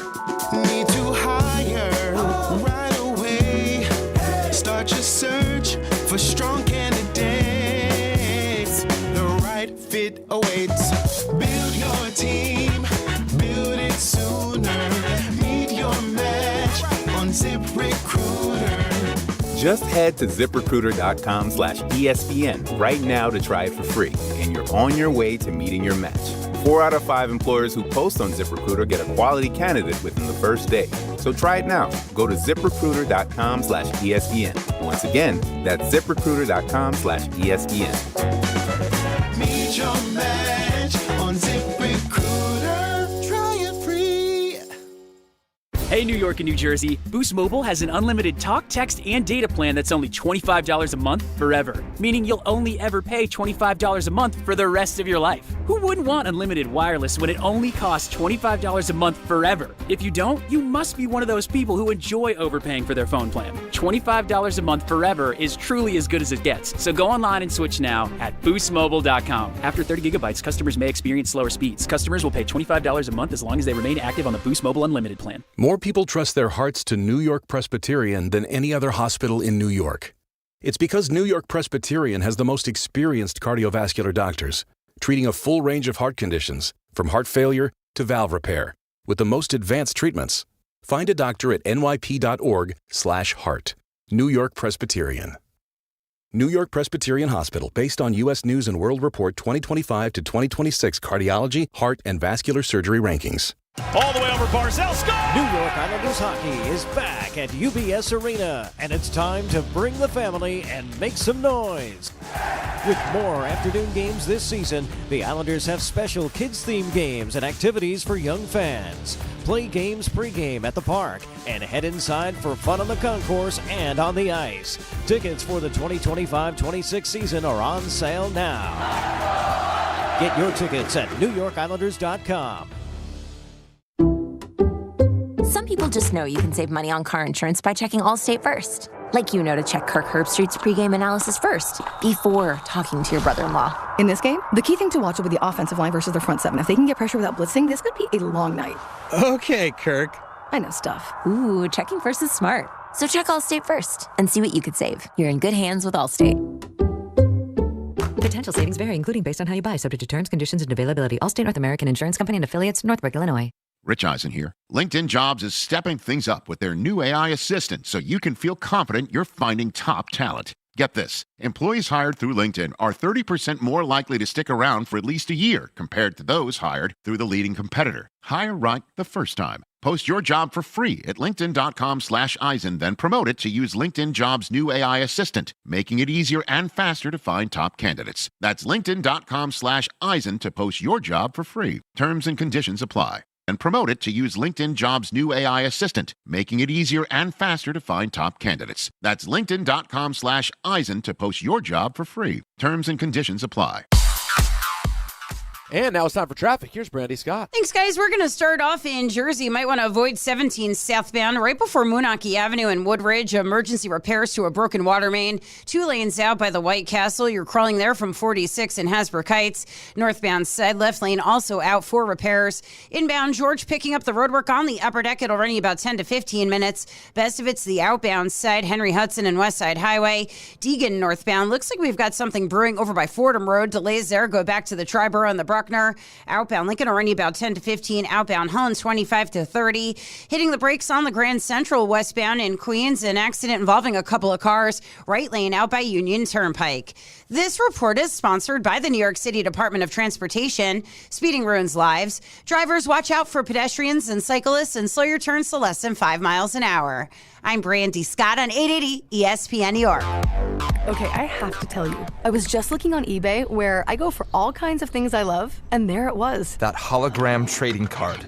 One of the rarest, the last one I needed for my set. Shiny like the designer handbag of my dreams. One of a kind. eBay had it, and now everyone's asking, ooh, where'd you get your windshield wipers? eBay has all the parts that fit my car. No more annoying, just beautiful. Millions of finds, each with a story. eBay. Things people love. My name is Whitney Allen. I am a widow. My husband Ryan died. We never thought in a million years we'd have to use life insurance. The unexpected happened. With Ethos, it is so fast and easy. It's 100% online. You can get a quote in seconds, apply in minutes, and get same-day coverage. No medical exams, and you can get up to $3 million worth of coverage through Ethos. Get your free quote at ethos.com/game. That's ETHOS.com/game. Time spent on application may vary. Online health questions required. Sometimes you just can't take it anymore. You're done. I'm done. This is Let's Talk About It Tuesday. And it's a really this idiot with Don, Hahn, and Rosenberg. Oh, yeah, baby. Welcome to Talk About It Tuesday. Sponsored by Ambassador Johnson. That can't be right. No. Sponsored by I have all papers. Sponsored by nobody. But welcome, folks. Let's get into it. Straw. It's sponsored by the straw. It's sponsored by the straw. Yeah. You're lonely. She's waiting. Call now. That voice is great. Take it off. Take it all off. Oh, is this the new Richard phone from yesterday? Yesterday, Don, after you left, I picked up a Richard call during ENN. Okay. I think he made it worth it. Hopefully it plays as bad as I remember. At the time, it sounded like maybe his worst phone fumble of all time. Hi, Peter. Don. Oh, wow. Alan. How many different sounds are there? Did he? Hi, Peter. Don. Alan. Like, is he lose the phone? Are you just slamming the phone up and down? What is it? What could it be? Did he have things in his hand that he couldn't pick the phone up? I don't know. It's like he's ruffling papers. He's slamming the phone. Oh, man, that was something. And those hands were in somebody's mouth 2 seconds ago. And then he started off the call yesterday, Don, with us having no idea what he's talking about. No. He goes, Peter, I heard that you're going to Saudi Arabia. Yeah. That is incredibly ironic. Okay. Me and Alan are staring at each other. Nothing is ironic about that. What could be ironic? Nothing could. Because yesterday, at this Sunday, Richard, after church, went to a local bar on the Upper West Side, and he decided to randomly watch the soccer game. Well, remember, he said there was a lot of great football, but the best football was played there. In Saudi Arabia. Yeah. And then that's when you knew this was going right off the cliff. It was, yeah. I enjoyed it. I stand firm. I really do. You know, I try not to I try not to be too domineering with like my radio hunches on what I think works, but I maintain that the Richard calls, when I look at our chat, there's not a person in that chat who's not commenting when Richard's talking. It's either I hate this, I love this. Right. He creates reaction. Yeah. And that's all you're looking for. I saw it because the second I left, and I had to get the team bus to the arena. That's why I had to leave a little bit earlier. So I'm checking Twitter, and everybody's reacting to the call. So I knew I missed something immediately. And I meant to ask you what Just went Richard. down. But Just also Richard being something else Richard. that gets lost. He went to a bar. Can you imagine Richard intoxicated? And he was hanging out with some men and some women. That's right. He did told us that. Because he's on the prowl. He's said- admitted He made that clear. He said there were guys and there were some women, and they were watching the football together, and he loves it. I'll say this about Richard. Said it to Alan yesterday. I don't know if I've ever met anyone who purely loves sports more than him. He loves everything about it. All types Every of sport, whatever. Doesn't it is. matter. All right, which of you is teeing off? It's Alan, compelling. you want to set this off? I'll begin with something because I kind of just experienced it on the show a little bit. But I saw this, and I'm a Jonas fan, right? The Jonas Brothers, Nick Jonas. Like, I'm a fan of them. That's right on point. The music is the music, but I mean just personality-wise and all that stuff. You like the Jonases? I like, good people. Oh, so this is daughters of an age that it made sense at some point. Like you learn about things. It's like Harry Styles, by the way, going to be back at the Garden. Another 15 shows? A residency at the Garden. Wow. Isn't that great? I don't You care. don't care, but no. But we got into the I Harry like Harry Styles Styles, though. Yeah, very talented. So anyway, this caught my attention because there was a big thing about him walking out of the Golden Globes. Now, his wife was presenting. His wife was there. And he walks out, and everybody's like, what happened? Because we all need to have. His wife was on his wife wasn't on White Lotus. That was the other presenter. His wife is a big actress, right? I think his wife's a big actress. An Indian actress, I believe. Yes. All right, so continue on. So he then explained why it looked like he walked out of the Golden Globes. And he said that he just he said social anxiety got the best of him. And he said it hit me like a gut punch and just had to get out of there. And, I mean, look, talk about it Tuesday. We always talk about different topics, but it really is about talking things out, right? Mm-hmm. And I don't know if you guys have ever experienced this because you say to yourself, anybody that is seeing someone like him who is in front of cameras, who's played in front of thousands of people in an arena, right? You're used to being around people having attention on you, and the belief is you must love it being in that. In a room with tons of other people. It's just all these celebrities and what a great thing that is. And you don't realize that there are times, and I have experienced it, where you suddenly just feel this social anxiety. You feel this thing about, I got to get out of here. I just have to get away. And but it's not appropriate for me to walk out right now. Like, I can't do that. But then you realize, but it's better for me that I do than to just deal with whatever's going on in my brain right now, whatever's happening. And that's like a real thing. Totally. And I have been there. I have been in moments where I've been at the Garden where I've stood there and it's like the place I've always dreamed to stand, on the court, microphone in my hand, ready to do a hit. Do the hit. It's over. And then you're looking around, you're seeing those eyeballs. The hit, you work, so you're in a zone, you work, but then you're done. And then you walk and you've got to go through a crowd of people to get back to another area. And everybody's great and they all, everybody wants to talk, yell. And it just, something happens where you just got to get out of here. Yeah. And it's nothing about the people. It's just how you feel in that moment. So I saw that and I just thought, again, we as men never like to talk about things like this because it sounds soft. But when Marvin called to say the thing about the Hall of Fame, you wanted to I wanted to get out of the studio in the worst way. Like, you guys don't understand. And it's not anything anyone did. But the minute he said it, and I realized it was Marvin who also went to post, and he has called many times on the show, And the minute he started talking, I knew where he was going. I did not want that. I figured the school will announce it.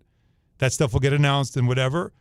And for me, it just was. So it goes beyond. So to be honest, it was an embarrassing moment that made me want to just get out of here. So to be and being on camera made it worse. So to be fully transparent, it's not even that you're saying you're just so modest. It's beyond that. It's actual discomfort. It's like a real discomfort. Yeah. Yeah. Not just like, oh, hey, I'm humble. You know it's what it like, is? no, it makes me. I can talk about anything but myself. I have the hardest time doing that. Huh. It's a struggle because it does feel a little more intrusive. Right. I get it. So I can talk about anything. I can talk about other things. I love talking about all that stuff. So funny. Everyone's criticism of me is all I talk about is myself. But that's a real thing, and I just wanted to say I don't know if anybody else can relate or if it's relatable, but I thought Nick Jonas' story was relatable, and I just kind of was feeling it. I appreciate you sharing this, and I also appreciate coming away from it knowing that Alan's a Jonas Brothers guy. Didn't know that. Okay. Now I've learned a lot about my co-host today. My Talk About It Tuesday is I cannot believe that Don has not read Wise Guy, the book that Goodfellas is based on. I know to get him for his birthday. He's read every book on earth. Right. He's seen the movie 120 times. Right. I read the book on the making of it. He's read the book on the making of the movie. The movie is truly based on this book, and the characters are all in there. It's just shocking. How did he make time for Booger and not make time for Wise Guy? I'm just... Something tells me it just didn't come across. How? I'm flabbergasted. I'm not disappointed. I'm shocked. Wasn't there also a documentary on the original, what it's based on? I don't think there's a I don't know I if thought I've there was ever a seen documentary. that. There was a book that I read. Well, listen, if I got the book, I'll read it. It's done. Don't buy it. Don't you buy it. Another thing he'll Another leave. gift. How many gifts you get? Well, his birthday. There's always stuff happening. So I've got to look forward to it. So, Don, have you read the book yet? Yeah. I guess I shouldn't have given it to you. You haven't read the book yet. You know, it's such a great point. Alan giving gifts apparently is like a grandmother giving you a gift. Did you use it yet? Have you worn used it yet? Have you worn the shirt yet? You like the shirt I got you, don't you? Oh, I guess he didn't like the shirt. Oh. He hasn't worn I'm it. just finishing the Charlie Sheen book. All right. I got a couple more chapters to go, and then I'll be ready to move on to something else. And Nick Jonas's wife, Priyanka Chopra, is a huge Bollywood / Hollywood star. Okay. 10 years his senior, by the way. And what is he, like 26? No. He's 33. Yeah, she's he's 43. But she off, though. She does not look that older than him at all. No. She's tremendous. This is the pride of Wyckoff. They grew up a town away from me. Mm-hmm. Oh, I didn't know that. Yeah. How about that? The Clixies was in Wyckoff. Is that true? Yeah. So the Jonas Brothers know Clixies? They may. I think it might have. I think they're old enough to have gone there as a kid. I think it only closed like 15 years ago. God, good for that. Nick Jonas at Clixies. I never even pictured. He might have drank at Gypsy Pond. I don't know. They might have all done that. All right, what's yours, Don? Well, I'm going to hand mine over to Aaron Rodgers. Oh. Because Aaron Rodgers had to talk about it Tuesday today. And I heard it earlier, and I'm like, I want to bring this up on the show because I know we kind of roll our eyes every time Aaron speaks because he kind of speaks in code. He talks down to people. I'm the smartest person in the room. But I think this makes a lot of sense. And it was basically about how Tomlin and LaFleur being talked about losing their jobs. This was after the game last night when we didn't know Tomlin was going to resign. Earlier in the day, there was talk about LaFleur basically having to save his job after their loss to the Chicago Bears. Here's Rodgers on all that. This league has changed a lot in my 21 years. You know, when you hear a conversation about the Mike Tomlins of the world, Matt LaFleur's of the world, those are just two that kind of I've played for. And when I first got in the league, there wouldn't be conversation about whether those guys were on the hot seat, you know, but the way that the league is covered now and the way that there's snap decisions and the validity given to the Twitter experts and all the, you know, experts on TV now who make it seem like they know what the hell they're talking about. To me, that's an absolute joke. And for either of those two guys to be on the hot seat is really apropos of where we're at as a society and a league, because obviously Matt's done a lot of great things in Green Bay and we had a lot of success. Mike T has had more success than damn near anybody in the league for the last 19, 20 years. And more than that, though, when you have the right guy and the culture is right, you don't think about making a change. But there's a lot of pressure that comes from the outside, and obviously that sways decisions from time to time, but not how I would do things and not how the league used to be. Now, I don't love him going after the media, And even going after, the people on Twitter. They're not all morons. They're all not people that have opinions that are completely valueless. But what I took from it, and I think it's true, is that when we were growing up, in all walks of life, whether it was sports, politics, just news in general, we got our information from like a handful of places. And these were people that we trusted because they had jobs for a long time and they built up credibility. But now, because of social media, because there are 4 or 5 people on each panel of each show on ESPN, on Fox, we've got 3 talking heads on this show. Bart and Carlin, 2 guys. Our morning show's got 2 guys with RJ and Ray jumping in and giving their opinions, right? We are bombarded by literally hundreds of people a day that give their opinions, give their thoughts on what's happening. Mm-hmm. Then you go to social media, now you're talking about millions of people. Everyone. Yep. We can't, and I think we have, just out of habit, maybe laziness, is lumping it all to the same value. People on Twitter are saying that Tucker $50 million contract is crazy. Mm-hmm. Well, who are those people? What is their credibility? Right? I think we have to do a better job of just not lumping everybody in. Like that's what Rodgers did. It was like, all these people, not everybody talked about Tomlin needing to be fired, LaFleur needing to be fired. We have to be more careful, whether it's just us personally or professionally, to sift through a lot of the noise and not just give everything equal value, right? How many people on Twitter share the same opinion to the point where you're like, this is actually a thing? Is it 50 people? Is it 1 million people? Is it no one?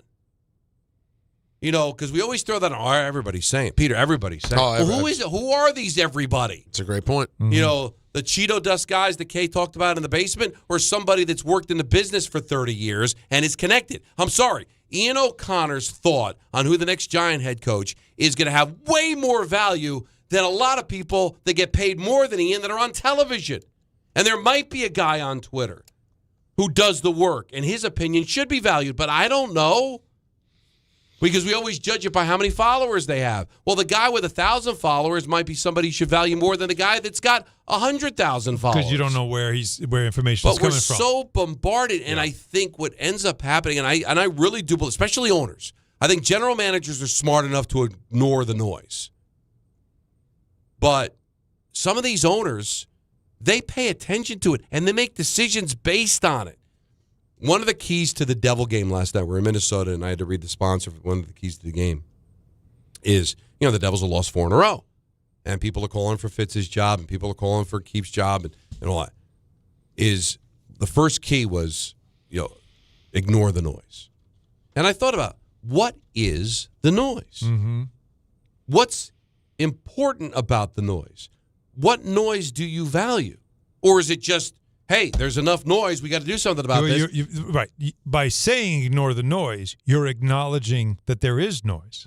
And that's part of the problem. But shouldn't we ignore all the noise? Like, if I'm a general manager, if I'm an owner, if I'm a head coach, if I'm a manager, no, I'm going to make the decision. I'm going to do what's right by my organization. And I feel like we get so bombarded, it really sometimes, like a wave, takes us in the direction that we don't necessarily want to go to, but we're almost forced to because we pay too much attention to it. And I really think a lot of these owners, because they're not professionals at what they do, they just have to be sitting on a lot of money, react to that. But does this noise really have any value? Well, a couple of things. Like you saying that we're bombarded by it, again, just like we were saying about noise, these are things that we choose to allow in, right? Like you have control over all that stuff as a person. And that's part of the problem. The latest thing that really has turned a lot of things in sports is the fact that there are so many now podcasts, blogs, and things that don't come from traditional media. And some of it, you don't know who they are, but it creates like fans feel this way. And the louder it gets and the more following it gets, the more you start saying, people are saying, right? Mm-hmm. Not credible people are saying, but people are saying. And it creates this loud noise. The problem I have with what Rodgers said is only one thing, is that when he was with Mike McCarthy in Green Bay, did McCarthy last 12 years? McCarthy had a Super Bowl ring. Mm-hmm. He had success. They were good every year. What's the difference? Right? Right. They were calling for his head. Rodgers wasn't going to have his back, and he got fired. What's the difference?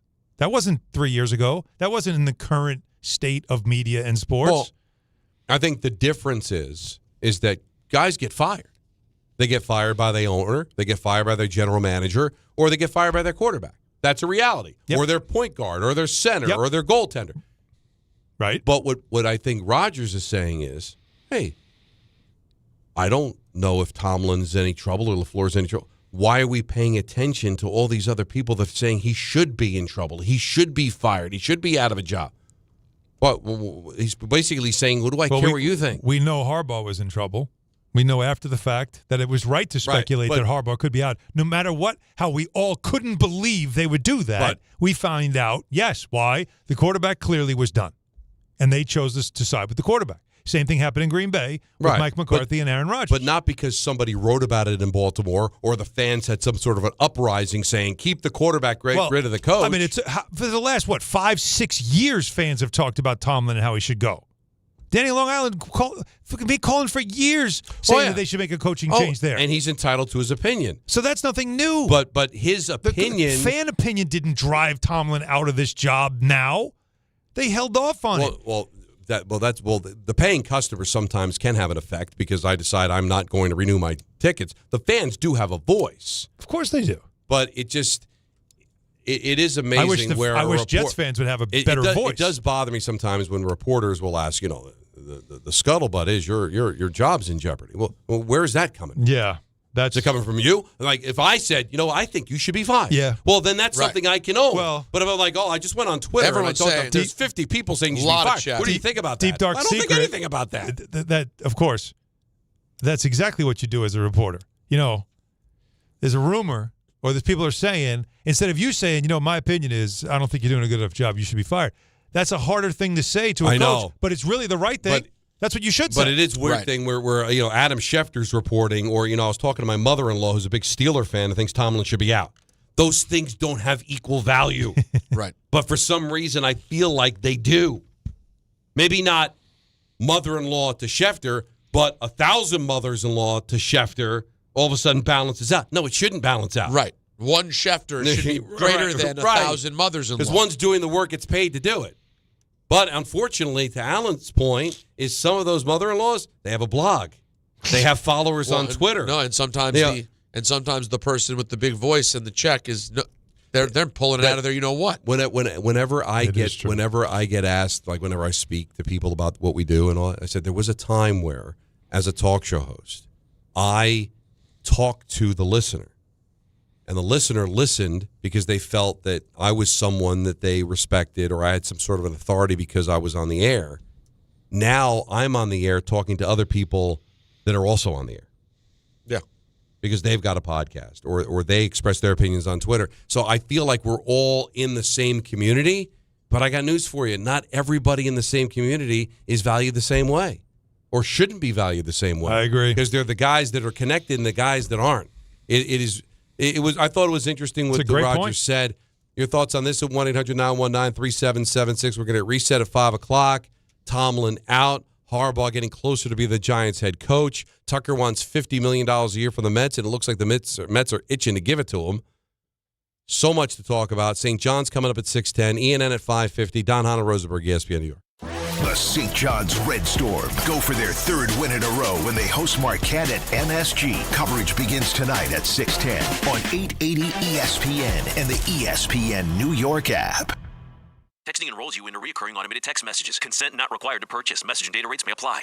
4? Man, my drives have been getting weaker and weaker. The same thing happened to me when I turned 40. Men over 40 lose more than just their golf game. Energy, strength, stamina, it all goes downhill. I got Nugenix Total T2 and started feeling like my old self in no time. America's most trusted testosterone-boosting brand is back. Nugenix Total T2. Crafted with a unique new formula that combines the ultimate free and total testosterone booster with a powerful nitric oxide booster booster that works in just 3 hours. Feel like a new man, leaner, stronger, with more energy and drive. Get your complimentary bottle today by texting BEAT to 369-369 now. All right, let's test this out.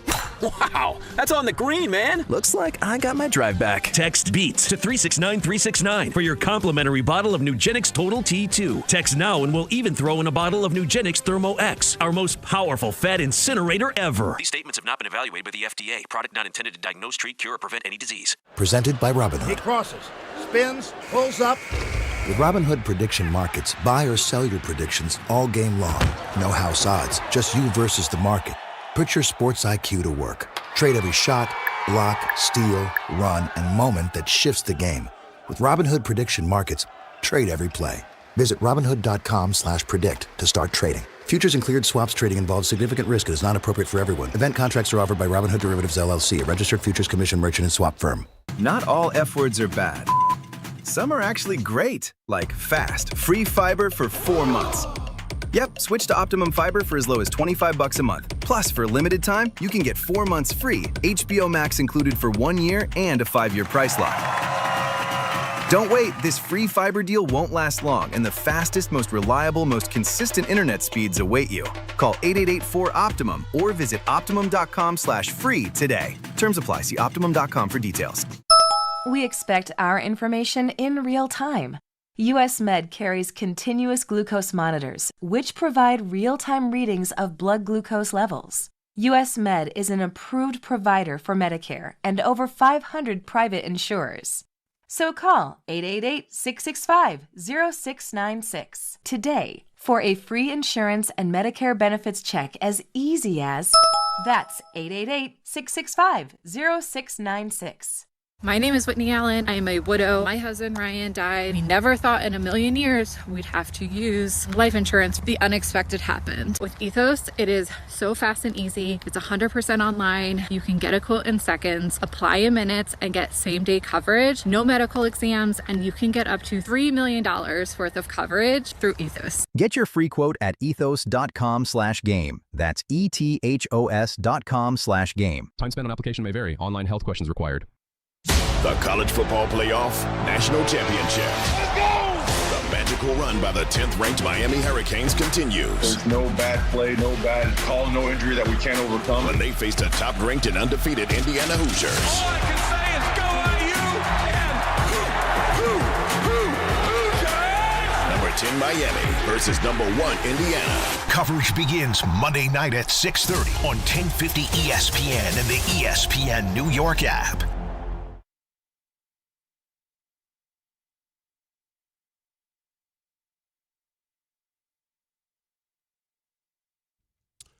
This feels very 80s, doesn't it? It is. But I don't remember what it is yet. Hold on. I don't hear the beginning. That's Whitney. Which record is it, though? This is I'm Your Baby Tonight. I'm Your Baby Tonight. A lot of good songs. I wouldn't list this as one of them. That's from X-Men. Oh, you know, I do like this song. Oh, hell yeah. How do you not like this song? You don't like I'm Your Baby Tonight? No. Come on, let it go. Let's get the chorus. Let it go. Turn it up. No one's suing us. We're good, Jacob. I'll pay when the bill. When she gets to the hook, and then we're out. What a voice. I mean, listen, it's no, it's a good song. If I was in the car, I'd turn it off. You would turn it off. Yeah, turn it I'd off. find something else. Turn it up. Well, no, didn't you and I get in an argument though that probably that you said that about like some Michael Jackson songs? Oh no, that you'd say you turn them off. Yeah, you said I wasn't a fan. You were a guy I like some of his songs, but I'm not a fan. No, I wouldn't consider myself a fan. I never owned a Michael Jackson album. Alan, does that hit you at all? He's never owned a Michael Jackson album. But I acknowledge the significance of Thriller. Well, thank you. I mean, that is. But it's on my. It's a low standard. Listen, I know we all live in our own reality now. It's done. Now it's official. Don has acknowledged it. He has finally endorsed it. It took all this time. And what was the song? The album before. I think I liked the album Off before the Wall? better. Off the Wall. Yeah. It's also. There's a couple of songs I like. I could do without either of the songs he did with Paul McCartney. Yes. But so could most people. Yeah, confirm. But I just, it's so... The girl is mine. That is not good. Awful. That is not good. And yet, I think it was number one. It went to number one. Of course I guess it when you did. put those two... It was Michael Jackson and Paul McCartney. I know, but still. So if they farted together, it would be number one? Because that's almost the equivalent of that song. It probably would, yeah. I don't hate it as much as other people do. I do But get why people hate it. I'm not big into dance music, and I understand Michael's significance, and there are songs I like, but to go out and buy an album, I never did. Okay. So in your house, no one had it, or your brother had it? Or No, one my did? brother didn't have it. And your father was probably sickened by it. This disco pop music. Yeah, well, my father had zero love for the Beatles or Elvis. He didn't like things that other people liked, which I do respect. He was that guy that way. But he really hung on to it. But like even into his older, 40s and 50s. Right. Didn't like a Beatles song. No. Didn't like an Elvis song. No. Who was the most popular musician he even liked? Well, he liked Air Supply. But He was why- a country music. We talked about this. Right. But why Air Supply? I don't know, because it was safe. There were no statements being made. There was no hint of drug use. I have to tell you, although they might have been destroying. I don't know what they were doing. I mean, Air Supply might have been, they might have been sucking on helium. I have no idea. And if you listen to their voices, it sounded like America. Like Horse with No Name. Can I step out on a limb and say, I think it's possible that me and your father may not have gotten along? Oh. Is that... How do I say this delicately? Go ahead. Be safe. Be careful. If my father was still with us, he would be telling me how you shouldn't be on the show. No. He'd be one of the people on Twitter. He'd have a fake Twitter account. No filter. Now, and he would say to me, it has nothing to do with the fact he's an excellent broadcaster. Oh yeah, he's an excellent broadcaster. But I've got no use for him. I think the show would be better if he got right. And think about how sickened he'd be by it. I do the show with Don. Don's brother got me put on his channel. I'm like so locked in with his You're wife. LaGreca or Jace. Oh, I mean, Jay LaGreca loves me, but he'd be completely out on me. Disgusting. And listen, don't feel bad. There's times he was completely out on Dave. Listen, hold on. Blood. By the way, if you weren't gutless, and if you were not terrified of the man, even till the day he died, I think he'd probably be out on you on several things. But you just wouldn't have the guts to open your mouth. I'm going to tell you a story off the air. Joe in Princeton, you're on ESPN New York. What a What's up, tease. Joe? Hey, Don. Yes. I want to call you out on one of the things you said in your last shtick before the break. Shtick. Okay. And that is your claim that the owners are making decisions on the public noise from individuals whose opinions aren't worth anything, right? Well, I said some may because what I just want to clarify. Some may just because they just happen to own a team and they're worth billions of dollars, but they're not professional in the ranks of like a general manager or a head coach, and I think they could be swayed. They could be influenced. Well, no, wait a minute. They're very sophisticated business people. I don't know where you can conclude that they make decisions about the team, who should coach it, who should the general manager be, based on some guy on Twitter whose opinion, as you and I would agree, is not worth not the one guy, but the collective. You don't think that owners are influenced when fans chant that a manager or a head coach should be fired? Or they don't have people, Joe, who are in their ear, like in the office, going, hey, boss, we just want you to know, everyone on Twitter is saying blank.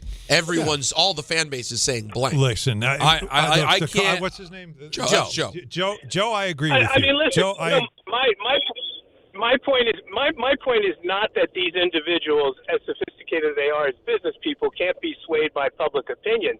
I was just taking issue with your assertion that you somehow know that they are, that you made a point that they are moved by these and they make decisions based on it. I think that's a bit speculative on your part. Well, so I don't disagree with your premise. I've heard stories. Listen, Thank you, Joe. I've gotten to know owners. I've gotten to know people that have known owners.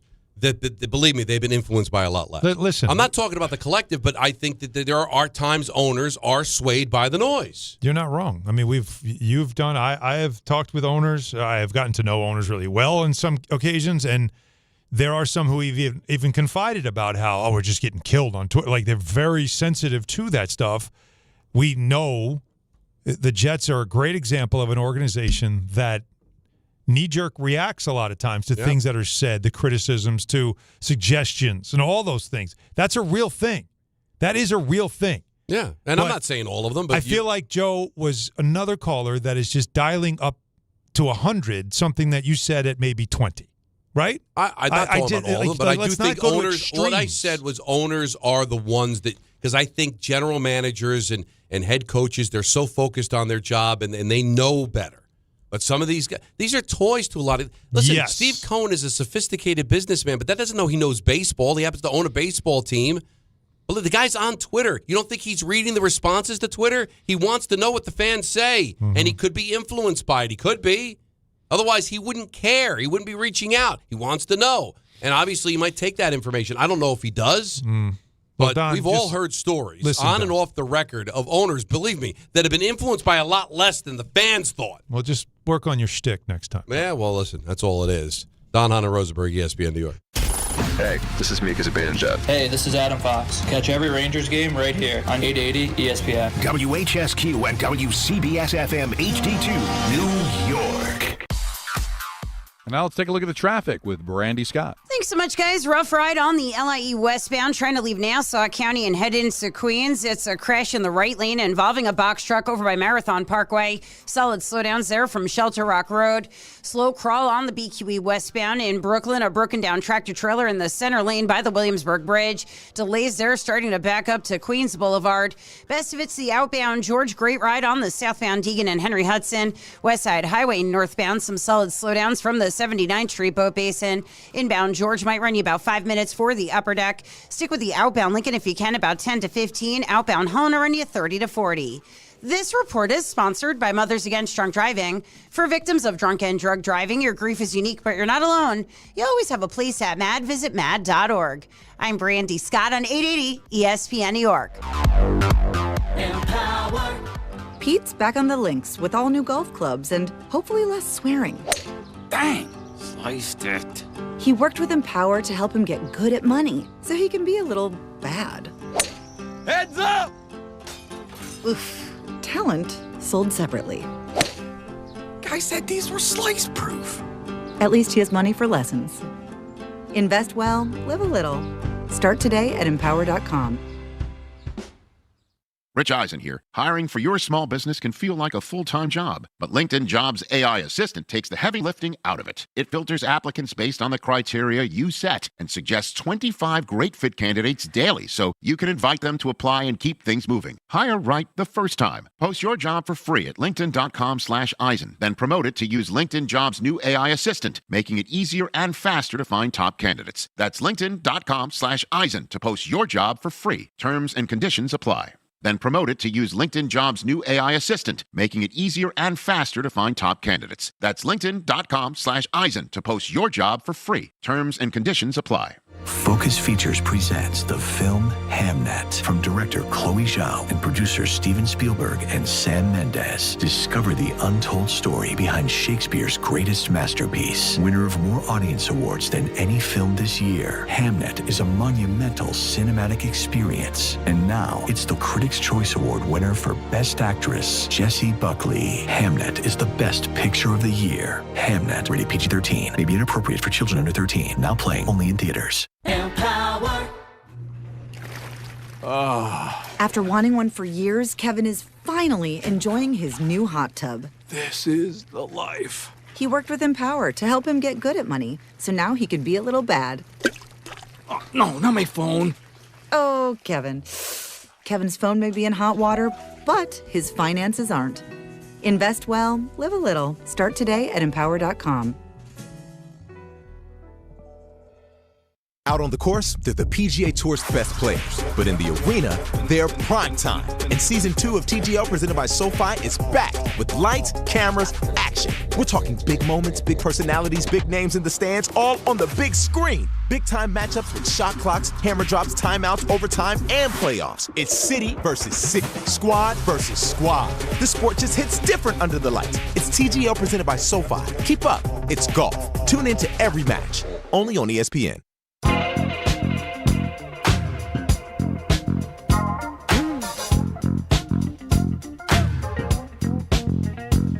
Game Time is brought to you by Tullamore Irish Whiskey, because when it's game time, it's time.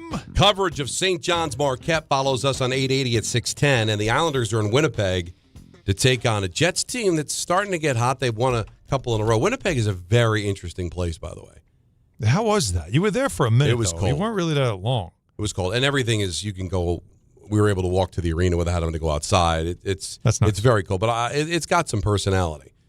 But I will tell you this. I don't think I'm telling tales out of school. They had a couple of days off in Minnesota, so they didn't have a couple of days off in Winnipeg, the Islanders, earlier this week. Because, listen, you'd rather be in Minnesota than Winnipeg. So that'll be at 8 o'clock. Tullamore Dew, the original triple distilled, triple blended, and triple cast matured Irish whiskey. Be sure to grab a Tullamore Dew or try the new Tullamore Dew Honey during today's action. Glasses up to enjoying Tullamore Dew responsibly. So in case you're just getting out of work, Tomlin out, not fired. He just stepped down. All indications are that he's at least done for coaching for now. It looks like television's going to be a destination for him. So the Pittsburgh job is opened up. Still a lot of noise around the Giants getting John Harbaugh. Ian O'Connor was on TMKS earlier today, used the golf analogy that right now the Giants are 6 under. But Tennessee and Atlanta, they're 5 under. They're a stroke behind. They're behind, but they're close. He didn't think that Joe Shane will be a stumbling block. I can't imagine money being a stumbling block. No. So unless Joe feels a little uncomfortable about the John Mara health situation, which could be a thing, right?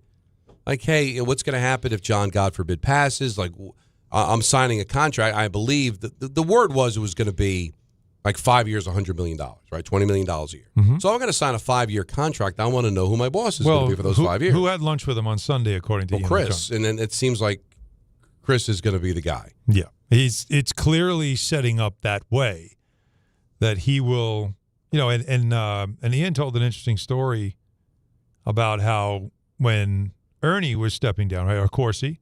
Yes. That Chris had done a lot of work to get himself prepared to be a general manager, and that John passed on him and gave the job to Jerry Reese. Jerry Reese. But the story and that goes, crushed Chris. But John wanted to give it to him. Tish said, Tish no, not comfortable because it just felt like nepotism, right? Now, if you extrapolate that out, if John were to ever not be the owner of the Giants anymore and Chris took over, would Chris become Jerry Jones? Like, oh, I'm the football guy now and I can make all these decisions. Who says he won't? But here's the difference. Jerry owns the team. His son is his successor. Chris won't only own 50% of the team or wherever less than 50 because they sold another 10%. Right. But he'd have an equal share with Tish. And Tish might say, no, you're not. We're going to bring in a football guy. Oh, well, I've been around football my whole life. Yeah, well, so would John, and look what's happened over the last 20 years. So, well, the fact that he's the first one to sit down in person and meet with John Harbaugh says a lot. Well, because he might Joe Shane has talked to him on the phone. They've had those conversations. Right. But the fact that it's the very first representative of the organization to sit down and face-to-face. Yeah, it was Chris. Was right? Like think about it. Like that. Well, Chris is running things, I guess. That tells me a lot. And it also tells me that you would think then that the Tishes are signing off on it. And like, also breaks my heart because John's not doing this. So because he's obviously going through his stuff. And again, we wish him nothing but the best. But And you wonder now if, we talked some about the reason Shane likely stayed in place is because of trying to keep continuity with everything John's going through. And maybe they wouldn't have taken like such a huge swing this season, but John Harbaugh's don't shake free that often. This is now a major move. You might have to sign a major, huge coach here. That could be locked in for a long time and a lot of money, but you got to do it. Let me. By the way, the recent thing that I saw, and I'm sorry, Don, but because I was thinking of it, and it's also an important thing to add here, is that this again more Ian because he's all over this. Eli Manning was among different people who have called John Harbaugh to give him a strong recommendation about Dart and the Giants. You know who else did? Brian Dable. Yeah, that's classy out of him. How about that? Would you do that? They fired you. Like out of spite, wouldn't you? But no. It's hitting close to home. But that's pretty, that's, that says a lot. Now, we want to clear this up too. Ian tweeted, Giants co-owner John Mara was among many New York Giant executives in direct contact today with John Harbaugh's camp. Despite his cancer fight, Mara has been putting in the work, engaging in all in-person interviews in New Jersey and working the phones on Harbaugh today. Wow. He wants this one. Now, here's my little conspiracy theory if you want to hear me out. That's great. And tell me, and shoot it down, because apparently this is all shtick. Is it possible Joe Shane still has a job because Tisch wants a football guy in the room so Chris doesn't take over, to kind of keep Chris at bay? Because John's talking on the phone. It's not crazy. But, like, Chris is going to dinner with Harbaugh. It's like, listen, we're going to move on from Joe because they never gave him a contract extension because Tisch has to sign off on that too. But Tisch is like, no, we're not going to let Joe go. We need somebody to kind of keep Chris at bay here. Because if you didn't want him to be the general manager, now this was, a decade and a half ago, and you still don't want him to be the general manager, well, keep the current general manager in place so that at least I've got somebody to kind of keep an eye on him. It's not crazy. Yeah, I don't think it's crazy at all. And they work together. And then once you hire the coach, if it's John Harbaugh, he becomes my football guy. He's in charge. All right, Joe, thanks, man. Yeah, right. Or not. Or not. Or listen, John Harbaugh may be like, I like the cut of his jib. I like him. I like the way he was able to modernize all the scouting here with the Giants. I want to keep him around. I want him to be the general manager of the team. I want to win every faceoff. I want to have the final say on personnel. But I like this guy. I want him to be around. I don't know. I really don't. I don't think Joe Shane is out. I also don't think Joe Shane is going to stand in the way. I really don't know how they don't get John Harbaugh. Now, can Tennessee or Atlanta blow him away financially? How would that look for the Giants if they find out, they ended up, Tennessee or Atlanta ended up going to 22, Arthur 23 Blank goes million to 25, something crazy. Do you really want to lose that? From a court of public opinion, do you really want to be outspent by Atlanta and Tennessee? Is there a salary cap on coaches? No. No, there is not, right? No. So there's no reason. There's no reason to be outbid. None. Zero. Well, there's no reason. No, well, not to be outbid, but you also... It doesn't affect anything. It doesn't affect how you can build the roster. It doesn't affect anything. All it does is take more out of your pocket. Isn't there something to be said, though, for just being stupid? Like, for just being willing to throw anything? Like, you know what I'm saying? Like, how bad you want them? This is the hard question. But I you know understand, what I'm saying, Don? I understand what Peter's saying, that at one point you're like, oh, this is stupid. Now we look like yo-yos. So you want to be the major market that says, I'm not spending all that on the best candidate available. I'm not doing that. A team that just won 4 games. So let me ask you. All right? No chance. All right. Where's the limit? Is there a number? Like, where's the number? What if John Harbaugh says, listen, I'm going to the Giants. All right? I like their quarterback. I like their owner. Okay. I want to stay there. I'm going to go. Tennessee, by the way, isn't going to go crazy with money. No, I don't think so. But Atlanta can. And so Atlanta goes, all right, John, I'll give you 30. I'm going to try to outspend the Giants. Giants offered you 20. I'm going to give you 30 a year. Now, if you're the Giants and you hear that, you'd be like, that's ridiculous. You'd be like, all right, I'm 35. Well, at some point, you got to say no, right? Even though there's no cap. There's a couple of ways you do it, right? To me, in that type of situation, you want this job. So we were offering you 20. They were going to the 30. If I gave you 25, is that enough to split the difference? Are we good there? Or do you need me to match it? And you don't ask John that. You ask, of course, Harlan that, the agent, right? Right. You ask him. What's it going to take? Because we're not losing him. What's it going to take? But to Peter's point, there is a limit. As much as you want a guy, that there is the business of, listen, if I'm going to have to give you 30. Stefanski's not that close behind. I like him, too. I can get him for 12. Like, if I could save myself $18 million a year. And to me... First of all, again, I think we're just playing being games. silly. We are. We're playing games. It's all yo-yo games. Of course it is. But let me just say this. We're not getting there. This was the same thing that I was saying the other day about the Giants being the Giants, much to the chagrin of our caller, Joe, earlier, and being a generally great organization. And saying we cannot just give anyone whatever they want. It's all yours. That's what yo-yo franchises do. Correct. And we're going to carry ourselves with dignity. We want you here. However, if you're taking us to the cleaners and it looks like you're just trying to cash out one last time, we are willing to work harder and find the next thing. I do respect that as an organization. I'm just pushing back at the fact that you just give them whatever. You can't. You can't. $20 million, that's a healthy amount of money, $100 million contract. What's the highest salary of all time? For a coach? Yeah, right now. Well, he was at 17 in his extension with the Ravens. He was at 17. He was at 17, yeah. I don't know who's the highest paid coach in the league right now, though. And Would it be Andy Reid? Just in sports, like what's Kerr's contract in Golden State? Oh, you're talking about overall? Oh, Andy Reid's at 20. Okay. Okay. Sean Payton's at 18. There you go. Harbaugh and Tomlin 17. 16 apiece. Yeah. Well, Jim is at 16. I think John's extension was 17. It says Jim and Mike Tomlin. Yeah. So 17. Kerr's 17 and a half. So Andy Reid, $20 million. So if all of a sudden I had to give you 30, no, go walk. That's ridiculous. $10 million more than Andy Reid, who gets you the Super Bowl every year. Vince Lombardi trophies, all right? And Kerr, who's one of the most respected coaches in all of sport. No, that's ridiculous. But I'm going there, Peter, because I want to know how they don't get him.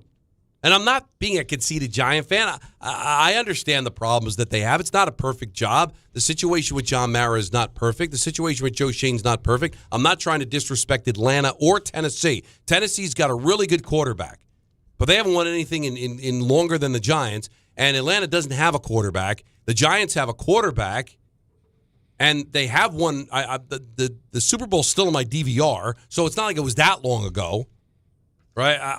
I want to explain what's the story behind them not getting him. What is it? Yeah, I don't know. It's hard to picture that. It just feels like to me, it's the Giants to screw up. It's not some other team blowing the Giants out of the water. If you are any candidate, you're not just going to talk to one team. You're going to talk to at least two or three. Get a feel for the ones that look the best. But there's a reason why Ian is saying that the Giants are still the favorite, because it's probably the best case scenario, the best situation for him, right? It feels but like you don't just talk to one team. So of course we can get overexcited about, well, what can happen if they lose out to him. No, you got to. The only way they lose out to him is if he sits down with them and they're just bumbling things all over the place, and he's like, "Oh my God, I do not want to work there." Well, he also had to do that because we didn't know 24 hours ago that Tomlin would become available, and who was to say that if he did become available like he did today, and the first thing Tomlin said was, "I'm thinking of retiring. The only team I'd really coach or think about coaching is the Giants." Yeah. And the Giants are like, "Oh." Yeah. I'll take Tomlin. I was like, Harbaugh, boy, I wish I talked to other teams. Yeah. Like, no, you always talk to other teams. And maybe you can get to 21 or 22 if it kind of go back and forth, right? Yeah, of course. Or get a little bit more responsibility. Yeah. No. I'm just saying I am not you don't worried. lose him over money. I just, again, you know how I feel about the Giants, but you also know that I'm notoriously pessimistic when it comes to my teams. But reading the tea leaves here, it feels like it's a no-brainer and it's going to happen. Yes. And I'm just trying to think, all right, if we come on the air the day that he signs on with Atlanta or Tennessee, I need to know what happened. Right? I would really need to know how that, because it really feels like. Right. But Ian's been all over it, and he still only, in his golf analogy, has the Giants up one stroke on Tennessee and Atlanta. But you're still up a stroke. All right? Right. Not even. But you could Greg Norman it, and all of a sudden you're five over. Right? Well, again, but that's that's that's when you say something went wrong in the meeting. Something went wrong somewhere along the way where he just saw something. He's like, I don't like this. I don't think I can win there. That's what it has to be. Seriously, it has to be drastically, horrifically bad for him to just say, yeah, I don't think the Giants are the right place. What else could possibly happen? Yeah, the only thing I can happen. think of is that as he meets with the Giants, he's like, I just don't like this ownership structure right now. Yeah, this doesn't feel right. With John not being 100%, it feels like maybe, well, here's one. If my conspiracy theory is true and that Joe Shane still has a job because Tisch wants to keep an eye on Chris, well, is there something between Chris? Does he feel that? Does he feel like there's Tisch? no continuity? Remember, he's coming from a place with his one owner, and he's a terrific owner, right? There's nothing getting in the way. There's no internal strife. They went from Ozzie, they went to DeCosta. The leadership there with the Baltimore Ravens has been rock solid. Yeah, and you want to know. And you want to go to a place that you don't feel like there's some infighting or there's some disagreements, and now I got to deal with two sides. I've got all of a sudden warring factions here. Well, the caller, was it Jim that was getting on me about the Giants not being an historic franchise, was referring to when Pete Rozelle had to step in. That's because Wellington was fighting with Tim. With his own family. And the franchise was falling apart. Right. If he got a sense that, God, if John ever passes, there's going to be a power struggle between Tisch and Chris Mara. I don't want to be a part of that because I'm signing on for 5 years, and I need to know in those 5 years that I've got a stable ownership structure. That could be something. And that, to me, is the pitch the Giants are making to John Harbaugh. Here is plan B. Here's plan C. All right? Here's the way things are if John recovers. Here things are if John continues to get sick. Here's what happens if, God forbid, John passes away. I hate to talk in those terms, but if I'm going to sign my life for the next 5 years, I'm going to want to know. Now, anything can happen. Tomorrow's not promised to anybody, but when you got an owner going through cancer treatments and he's north of 70, don't you need to know? Well, yeah, and I just and the tone you've been getting from everyone who talks about it is not fantastic. Yeah. It is pretty solemn. But that's good news to hear. He's making the phone calls. I love that. He's involved. I really know that he's in on the in-person interviews was really great to hear. Which doesn't surprise me because it says a lot about him. Right. Yeah. Now, Atlanta, the one thing that could, as you talk about stability and connectivity and all those things that are important, so you have that stability, is the fact that you have Matt Ryan, who has taken over, right? Mm-hmm. And he's a guy that obviously Falcons in his blood and somebody that is respected. But they are looking for a general manager. Right. And so, again, that's the Harbaugh. I can get my guy in here, and then I'm working with my people. The owner is the owner. There's no one else. There's Matt Ryan, and I don't have to worry about him because he's a football guy, and I trust him, and he knows. He's won here. He knows what it's about. And then I can have a GM that I can work with. That's the one thing that you can sell about Atlanta. Now, the quarterback situation is you don't know what it is. That's not the good. Young quarterback is banged up. The old quarterback is reworked his deal because he doesn't want to go anywhere. It's a good team with a lot of talent on it. You can't deny that. So there are things about the Falcons. They finished under 500, yeah. But there are things about the Falcons that you could sell. Tied for first, which is crazy. I know. No, but, you're right because that's the one thing the Giants Tennessee fans Titans, don't want to hear. I don't see the Tennessee Titans. The quarterback's interesting. But the Falcons are a real threat because of all that stuff, because there is true stability there, and there's talent on that roster. Yeah, the Matt but there's Ryan no better piece is job interesting. than the Giant job right now. Not for him. But we'll see. How about Baltimore? Well, that'd be great. Well, that'd be funny. If only the quarterback liked him. Yeah, well, that's the problem. He can't work it out. Quarterback doesn't want him. And we're gonna play the biscotti, the biscotti. Like biscotti. Yeah, I love biscotti. Good cookie.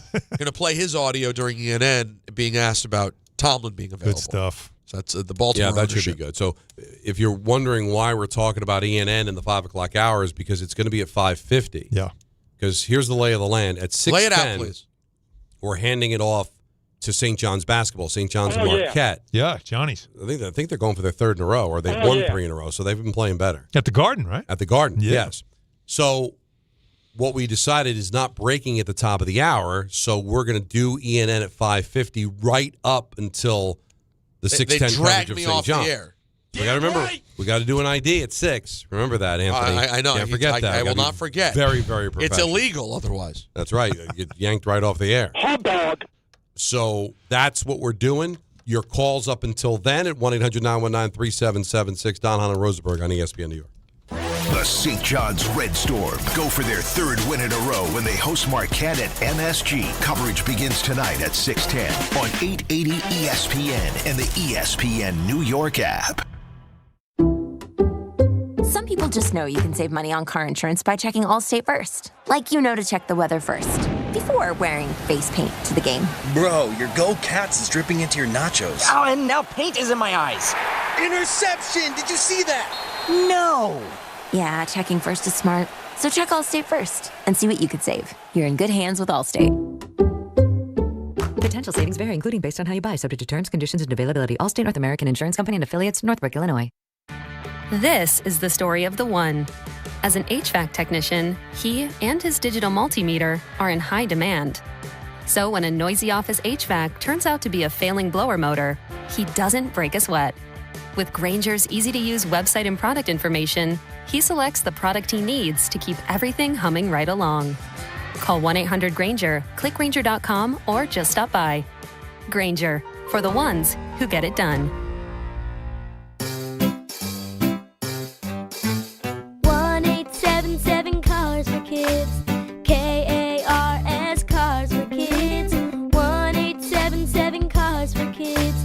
Donate your car today. Call 1-877-CARS-FOR-KIDS to reach a friendly live agent. Donation's super easy, and your car can be picked up as soon as tomorrow. Call us now. 1-877 Cars for Kids. Donate your car today. Did you know you can donate real estate too? Hey, hockey fans. Now with BetMGM, you can win a share of $10,000 in bonus bets when your anytime goal scorer nets 3. Enter BetMGM's Hat Trick Jackpot all season long for your chance to win some major bonus bets. It's easy. Just log in and opt into the promotion. Then make an anytime scorer bet on any hockey game of at least $10. If your player of choice scores 3 goals instead of just 1, you'll win your share of the $10K in bonus bets. There's nothing quite like watching a game with a hat trick, especially when it means you could win a share of $10,000 in bonus bets. Ready to shoot your shot? Download the app today. BetMGM. Make it legendary. BetMGM and GameSense remind you to play responsibly. Gambling problem? Call 1-800-GAMBLER. See BetMGM.com for terms. 21 plus only. New Jersey only. Existing customer offer. Subject to eligibility requirements. Rewards or bonus bets that expire in 7 days. Not all F words are bad. Some are actually great, like fast, free fiber for 4 months. Yep, switch to Optimum Fiber for as low as $25 a month. Plus, for a limited time, you can get 4 months free, HBO Max included for 1 year, and a 5-year price lock. Don't wait, this free fiber deal won't last long, and the fastest, most reliable, most consistent internet speeds await you. Call 888-4-OPTIMUM or visit Optimum.com/free today. Terms apply. See Optimum.com for details. And now let's take a look at the traffic with Brandy Scott. Thanks so much, guys. We're going to start off in Jersey. No relief on 17 southbound, right before Moonachie Avenue in Woodridge. Emergency repairs to a broken water main. 2 lanes out in Hasbrook Heights. You're not moving much there from Essex Street and Maywood on down. Route 4 westbound. Looks like we've got a crash right before 17 in Paramus. Delays there are starting to back up into Teaneck. Inbound George, about 5 to 10 for the upper deck. Heaviest ride to the outbound side. Deegan northbound, just packed, approaching the Cross Bronx from the Triborough and the Bruckner. Outbound Lincoln, your best ride at 15 to 20. Outbound Hahn run you 20 to 30. Starting to do better on the LIE westbound, leaving Nassau County and heading into Queens. Accident picked up by Marathon Parkway. This report is sponsored by the New York City Department of Transportation. Speeding ruins lives. Drivers, watch out for pedestrians and cyclists and slow your turns to less than 5 miles an hour. I'm Brandy Scott on 880 ESPN New York. Do you owe $10,000 or more in credit card debt or personal loans? With credit card debt at all-time highs, Debt Relief Advocates is urgently notifying consumers of debt relief now being made available, designed to aid consumers with out-of-control credit card debt. Those who qualify and enroll for this relief program will only have to pay back a fraction of what they owe. This is not bankruptcy or a debt consolidation loan. This is a relief program that credit card companies would rather you not know about, as it ends your debt nightmare and saves you lots of money. Consumers owing at least $10,000 in credit card debt or personal loans can now take advantage of this debt relief as the cost of living skyrockets. Debt Relief Advocates has established a relief hotline for you to call to learn what debt reduction you may qualify for, so don't wait. For this free information, call the Relief Hotline at 800-606-8737. 800-606-8737. 800-606-8737.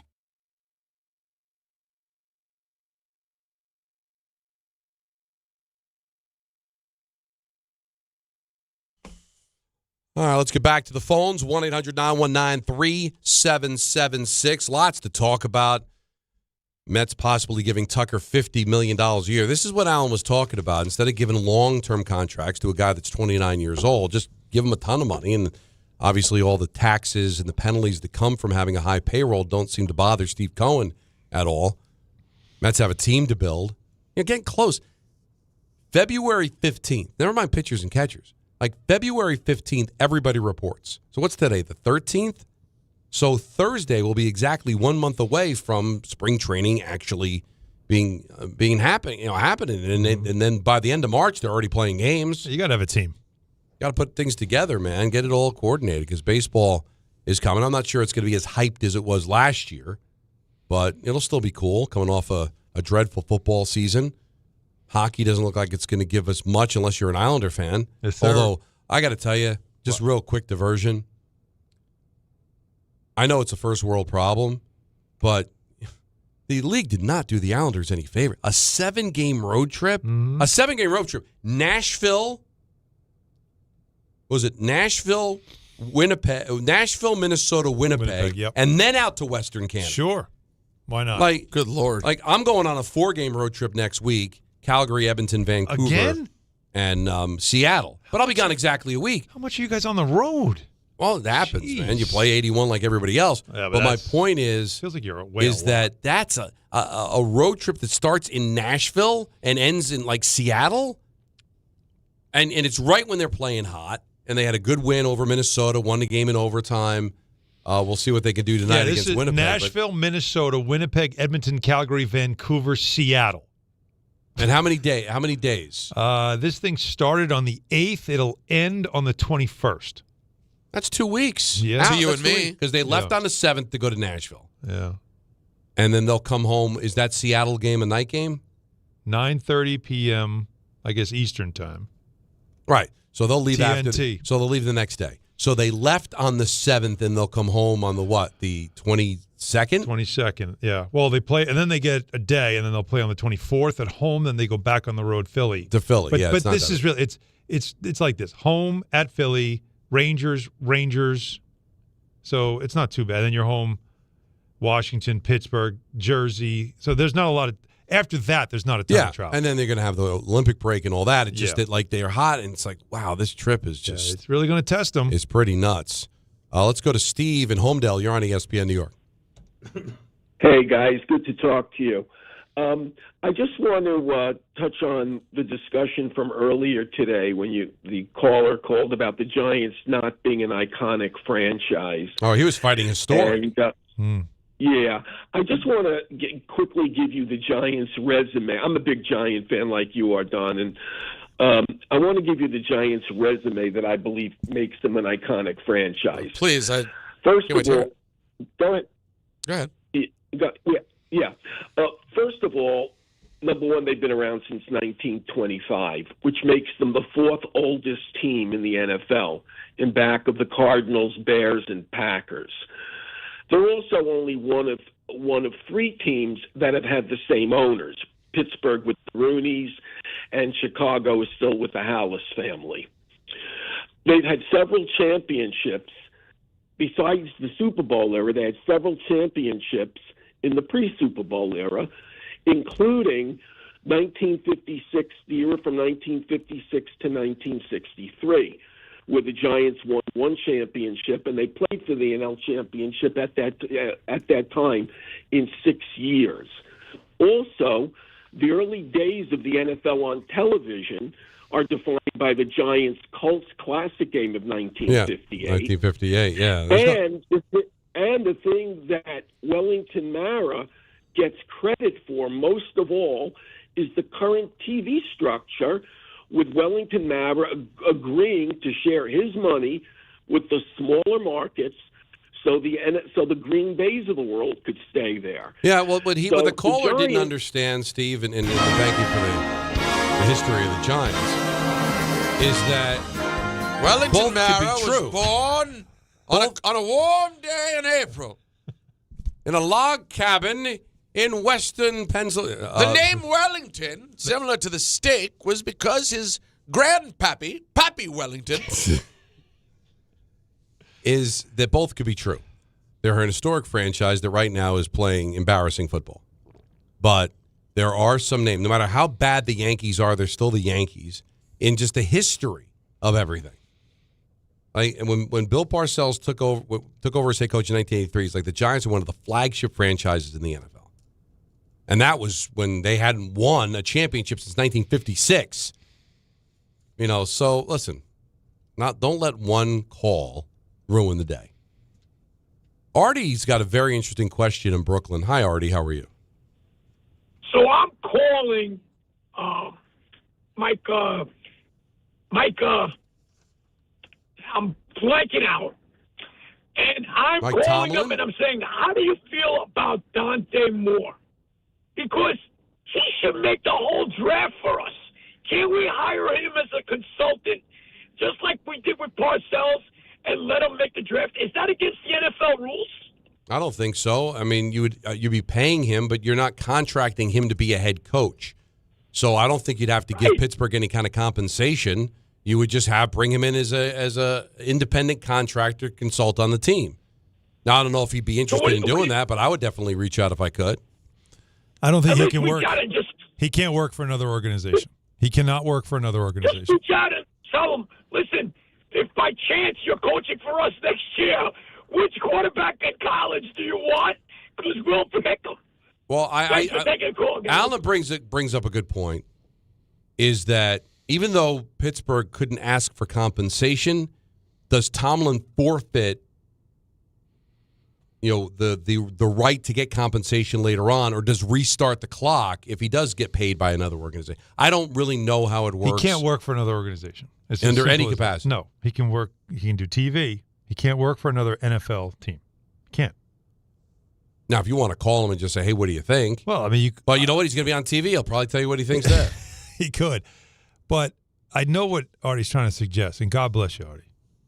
But if you really think that the future of the Jets is Mike Tomlin is going to say, I want to coach there.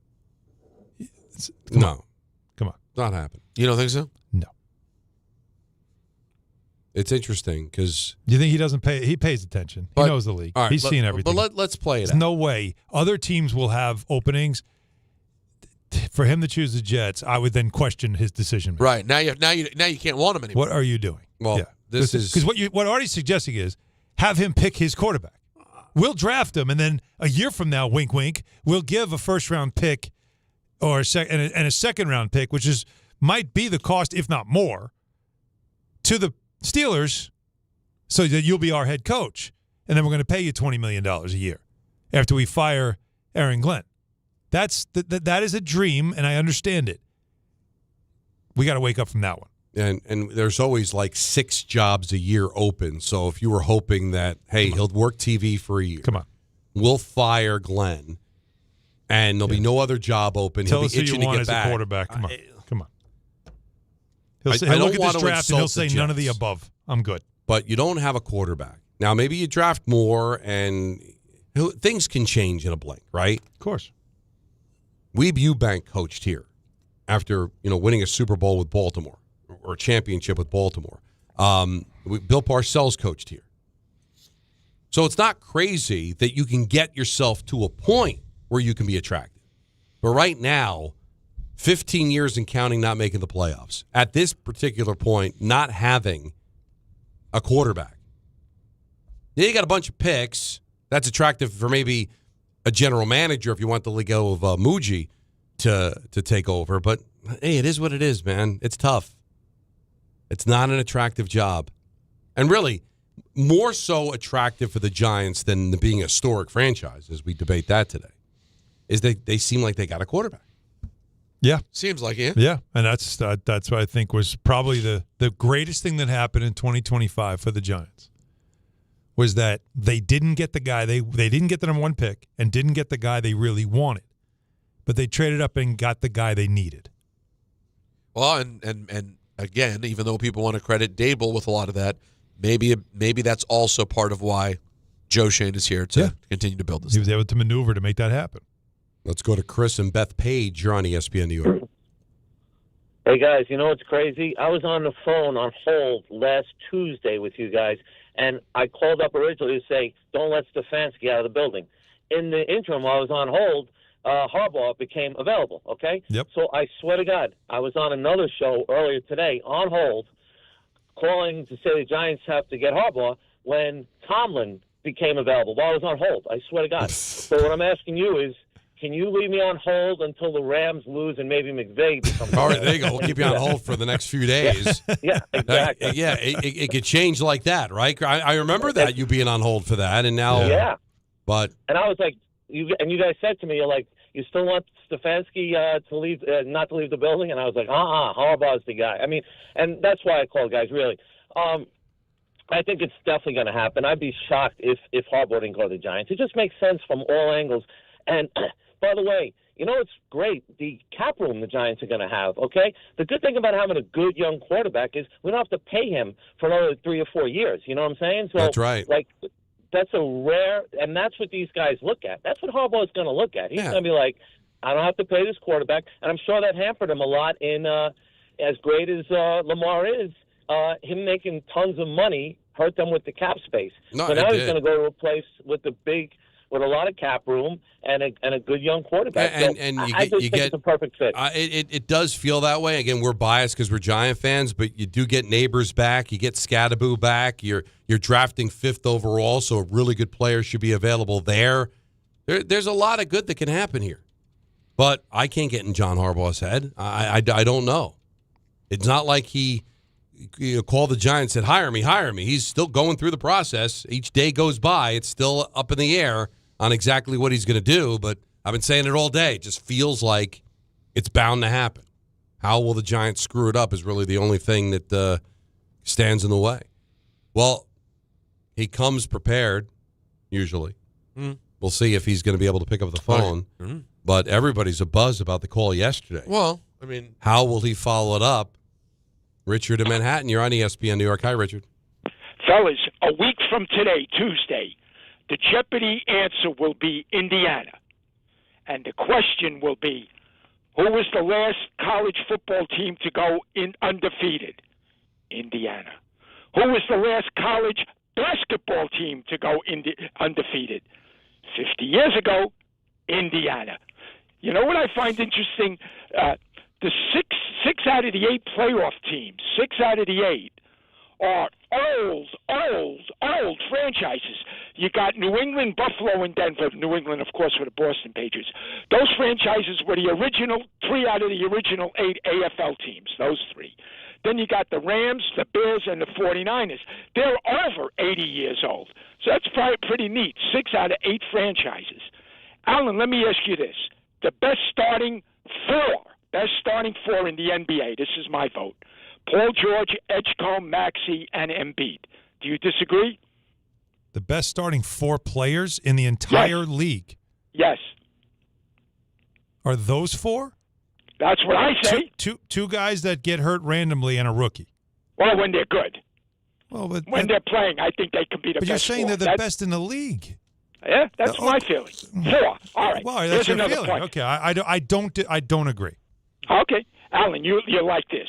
Do you know that Madison Square Garden is not only the oldest basketball rink in the oldest basketball arena in the NBA, it's also the oldest hockey rink Correct. in the NHL. Yes. That's unbelievable. Yes, and that is became, unbelievable. and it wasn't so in the NBA until the Warriors moved out of the Oracle, that arena in Oakland. Once they moved into the Chase Arena, then MSG became the oldest arena in the NBA. And do you know when they came the oldest in the NHL? Say about 10 years ago. 10 years ago? Yeah, somewhere around there. 10 years ago. Who was it that moved out of a... No, they just... or moved out of town? No, they moved out of town. They moved across the street. Across the street. Peter should know. Pittsburgh Penguins. Oh, and then they closed the Igloo. Oh, yeah. Because the Igloo... 67. Even though it had been old right before that, Garden. but they came in 67, so a year before. Right they before opened the new garden yeah. on, I believe it was 68, March February 68. 11th, 68. Yeah. Here's the thing. Anthony Pusick used his brain and said, when they closed the Joe. If I'm going to tell you that they opened up Joe Louis Arena, you ready? Yeah. You're sitting down? Wait till you hear this. 1980. Yeah.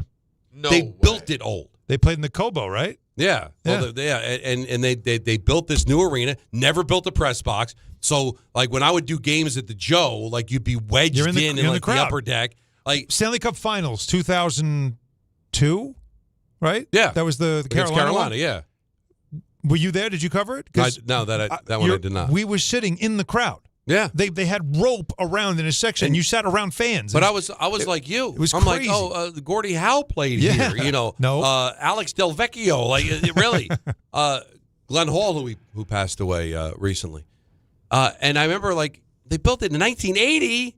Yeah. It was old the second they opened it. That is insane. It was just. I would have thought 200 years ago. No, I'm serious. You would walk in there and you would think they filmed like Slapshot here. It was cool. It had a great vibe to it. Like, it just felt like an old barn. It was built like the Coliseum. And it was 2 levels, just a bowl, and nothing more. In 1980. No frills. It is ridiculous. Loud now, as the new hell, place, Little Caesar, is gorgeous because they approached it like the Bell Center in Montreal. So it's really, really nice arena. But no.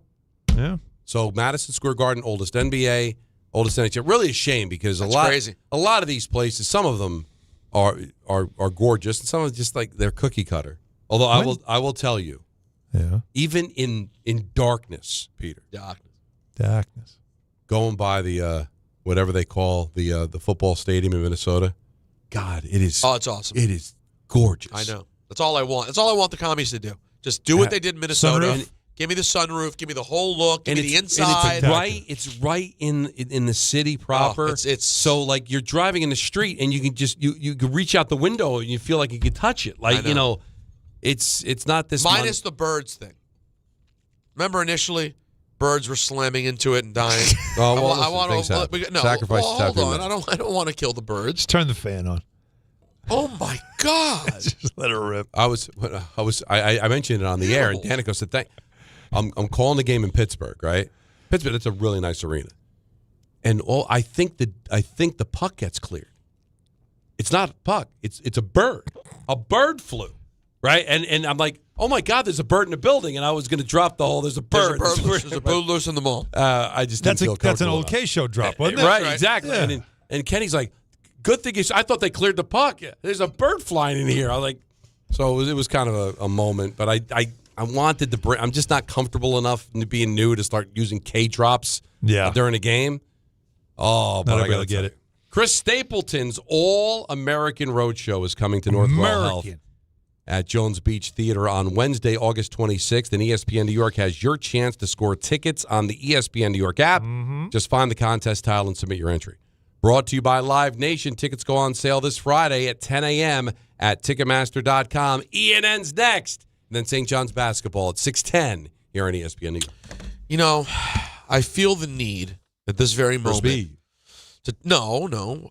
And more, not for speed, for actually thoughtfulness. How about the need for weed? For deliberation. Because FanDuel is turning on playoff mode. What that means is that all customers get a profit boost pack every NFL playoff game day. So you have to wait again until Saturday when we get 2 matchups and then another 2 on Sunday. Each game day during the divisional round, you find a pack loaded with multiple profit boosts for you right there. So more ways to level up your playoff bets. You pick the matchups you believe in, whether that's taking a shot on upset or building a parlay, whatever it is for you. I think I may be feeling the Bears to cover the number against the Rams in Chicago. Then you apply your profit boost and go after even bigger payouts. Well, the playoffs keep rolling. It's that easy. So visit FanDuel.com/local and grab your profit boost pack every NFL playoff game day. 21 and over, physically present in New York, option required.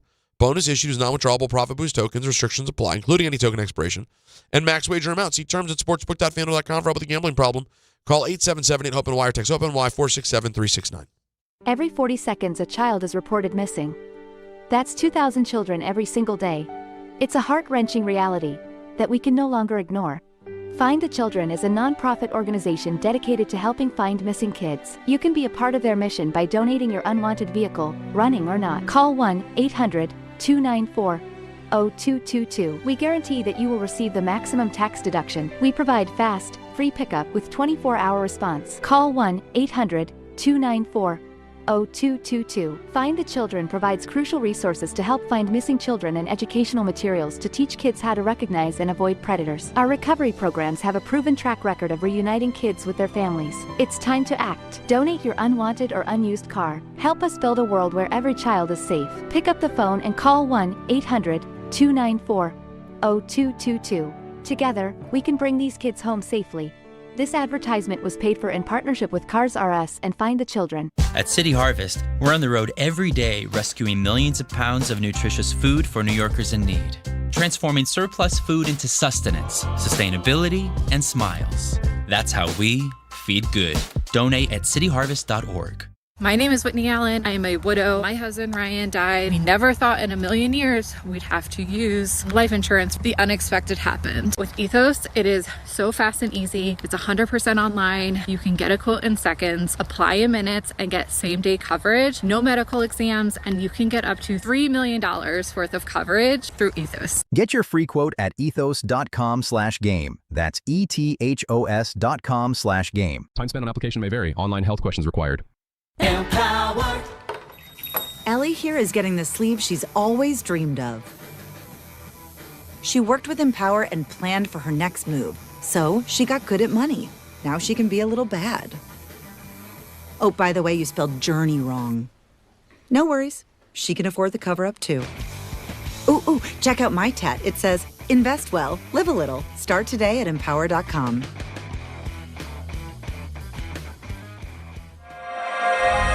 The city that never sleeps and never stops talking sports. ESPN New York is always on. Now you can live and breathe everything New York sports wherever you are. On your radio dial, on the ESPN New York app, and streaming live on YouTube. However you watch or listen, ESPN New York is always on for you. Hear us, stream us, watch us. This is ESPN New York. Good Karma Brands is proud to be an equal opportunity employer, providing equal employment, development, and advancement opportunities to all teammates and applicants. To learn more about careers with us, please send an email to talentacquisition@goodkarmabrands.com. That's talentacquisition@goodkarmabrands.com. This is an ENN Special Report. Now reporting the very handsome Jewish man, Peter Rosenberg. We should talk some sports. Do what you want. It's ENN.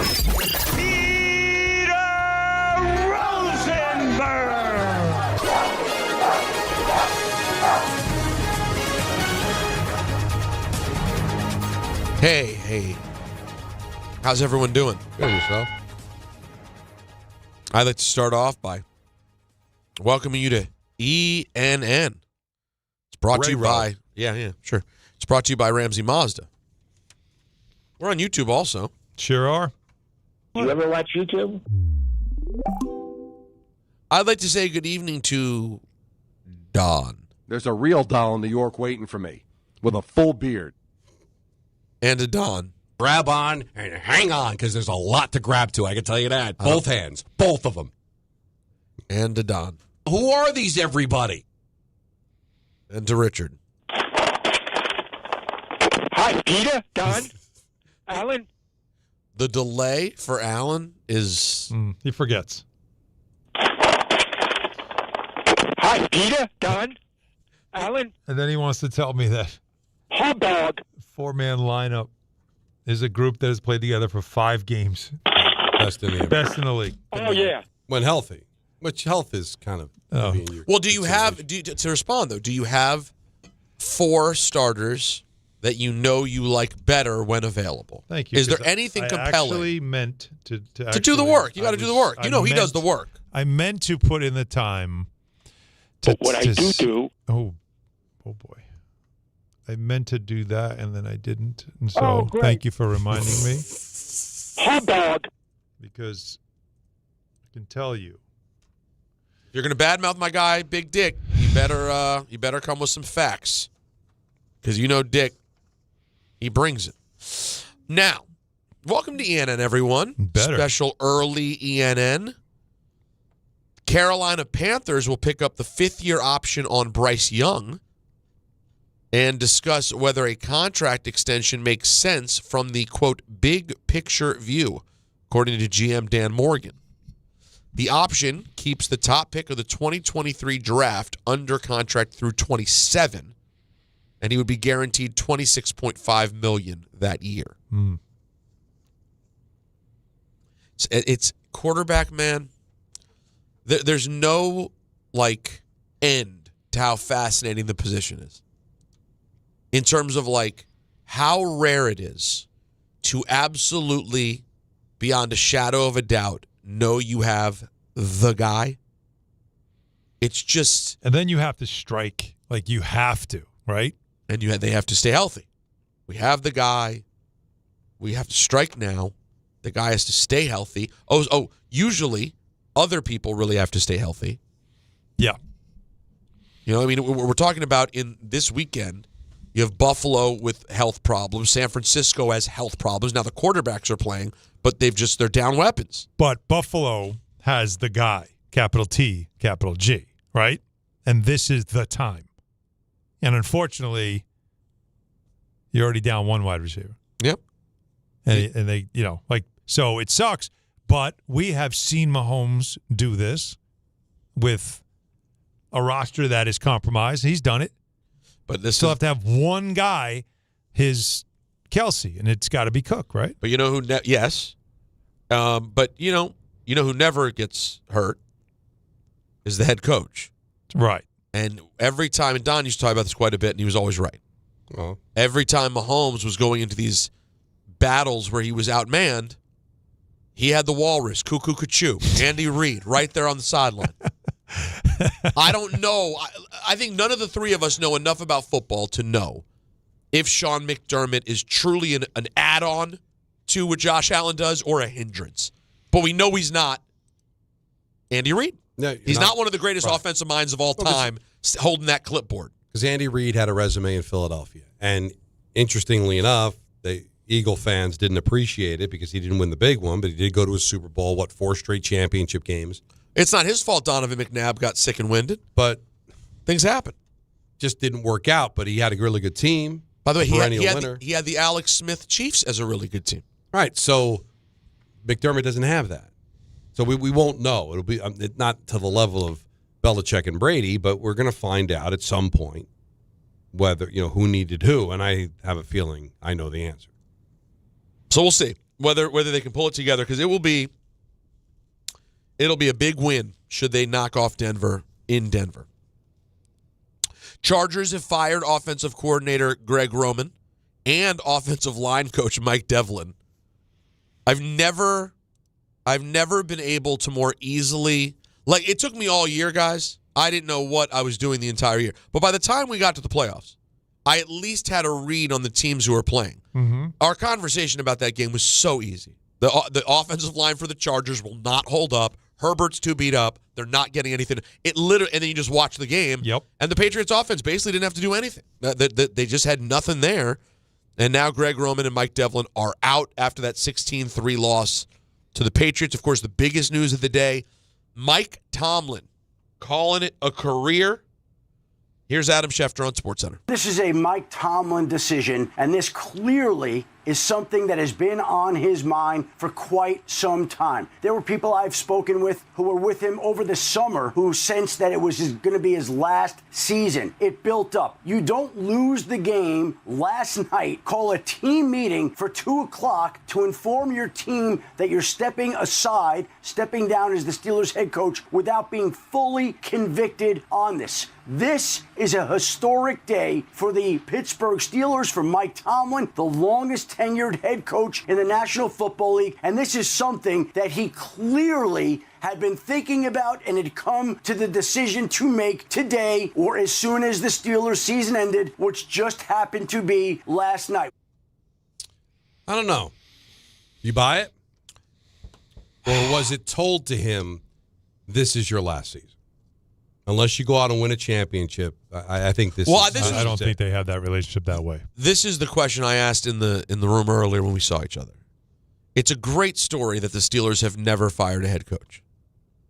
But Don, once you have the brand of we don't fire our head coach, can't you say we'd like to keep it that way, Mike? You've had a great run, but why don't you go out on your own terms? Well, I mean, these conversations, I don't know if they walked in the door on the day of training camp and told him this is it.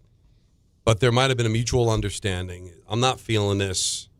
It's been It's been a long time coming. Let's see how this season plays out. And the season played out like most of their seasons play out. Barely make the playoffs and then get bounced in the first round. So I'm sure there was some sort of mutual understanding that unless something amazing happens and we make a run to the Super Bowl and you feel rejuvenated, that in all likelihood this is going to be it. Now, maybe was it training camp? Was it preseason? Was it week 1, week 4, where the conversation's like, all right, this feels like this is going to be it. How are we going to deal with this? Because you're not going to coach us next year. And if that was said to him, then Tomlin's like, all right, well, then I'll just step down when the season is over. And everybody saves face, right? They had a conversation. Nobody got fired. They had a conversation. Right. They had a plan. This was collaborative because you don't do that with Mike Tomlin. You coach somewhere that long, you have personal relationships. So this wasn't one of those they marched into his office and told him you're gone. I think John Harbaugh was caught by surprise. I don't think Mike Tomlin was. This was coming. Yeah, it was coming, but it was clear. But Mike, do you think he wants to be part of a rebuild? He knows Aaron Rodgers is 42. He's not coming back as 43-year-old quarterback. They know they've got to go through a rebuild. They tried to go for it this year, made a couple of moves late in the season after they added Rodgers to see if they could make a run. It didn't happen. It's now time to move on. But the question to me is, what if Tomlin wanted to stay? But I think would they have honored that? Have to. I think that was no. I think that was already known. I don't think this is something that happened over the last couple of weeks. No, but what I'm saying is they both kind of felt the same about each other, right? But what if they didn't? Would the Steelers just let him continue to coach? Or would they have done the first thing in half a century, and that's fire somebody? Yeah, what if they blow out Houston last night and then next week lose a hard-fought battle to New England? I still think you're doing... Time to mix it up. This is like you going out. You're trying to go out. Look, winning that game against Baltimore. To me, you lose that game. We've already talked about this. It just was delayed a week. It was a field goal. A missed field goal. Otherwise, we would have already talked about this. You might have talked about it before you knew John Harbaugh was fired. Because John Harbaugh would have continued to coach. And John Harbaugh. And him too. And I also feel that if that field goal was good, and the same thing happened to the Ravens last night, John Harbaugh still gets fired. Yeah.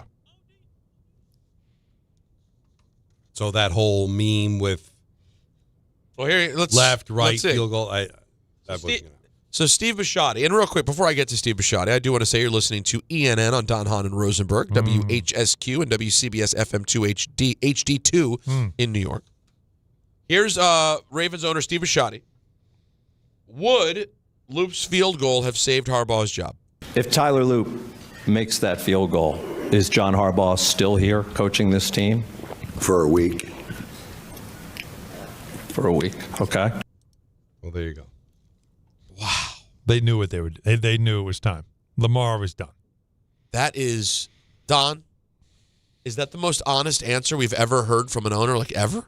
Yeah. You don't hear that every day. I respect the hell out of this. I guess it's kind of similar to what happened to Joe Girardi with the Yankees, right? Like they were going to move on. But wait a minute. What if you won Game 7 and went to the World Series? We were going to move on. But I like what you're saying, Peter. It's like you don't get this. Never. Love this. I love it. It's not that hard. No, he's keeping it honest. It was done. It was already done. But if it is the way we said, where Lamar Jackson had a say in this, if you're going to back up your quarterback, don't you have to say that? Yeah. Yeah.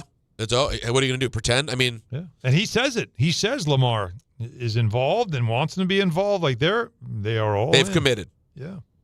Here's Bisciotti. Would you consider Mike Tomlin for the vacancy? He did? Is it official? That's what I keep hearing. So, is he a candidate here? Holy shit, Mike! Wouldn't that be awesome?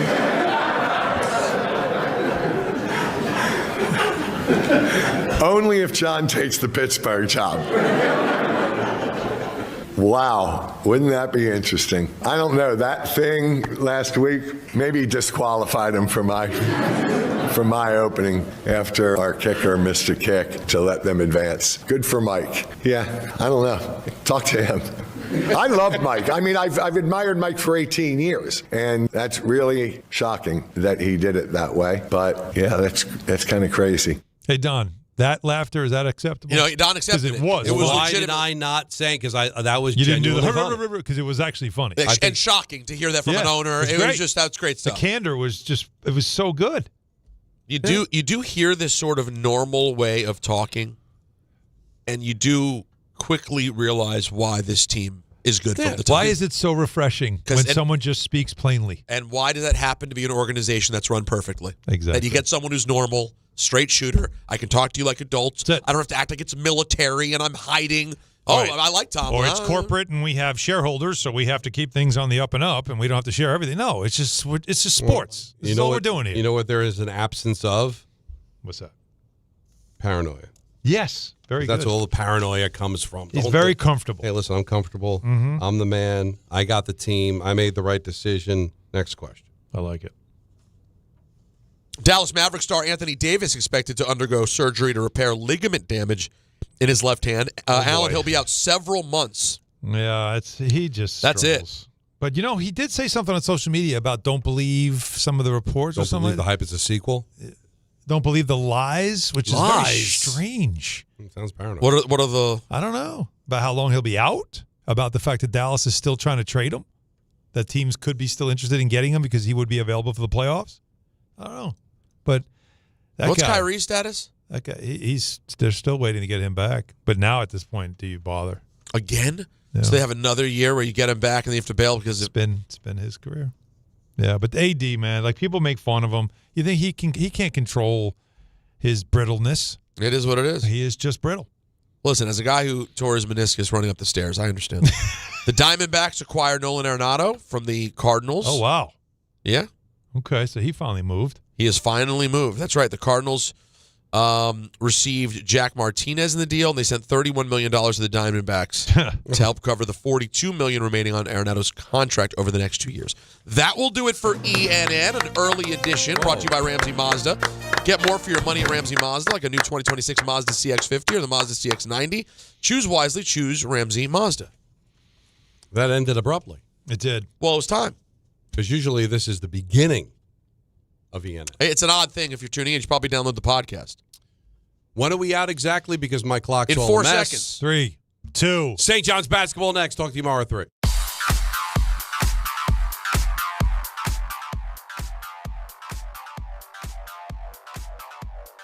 And now it's time for traffic.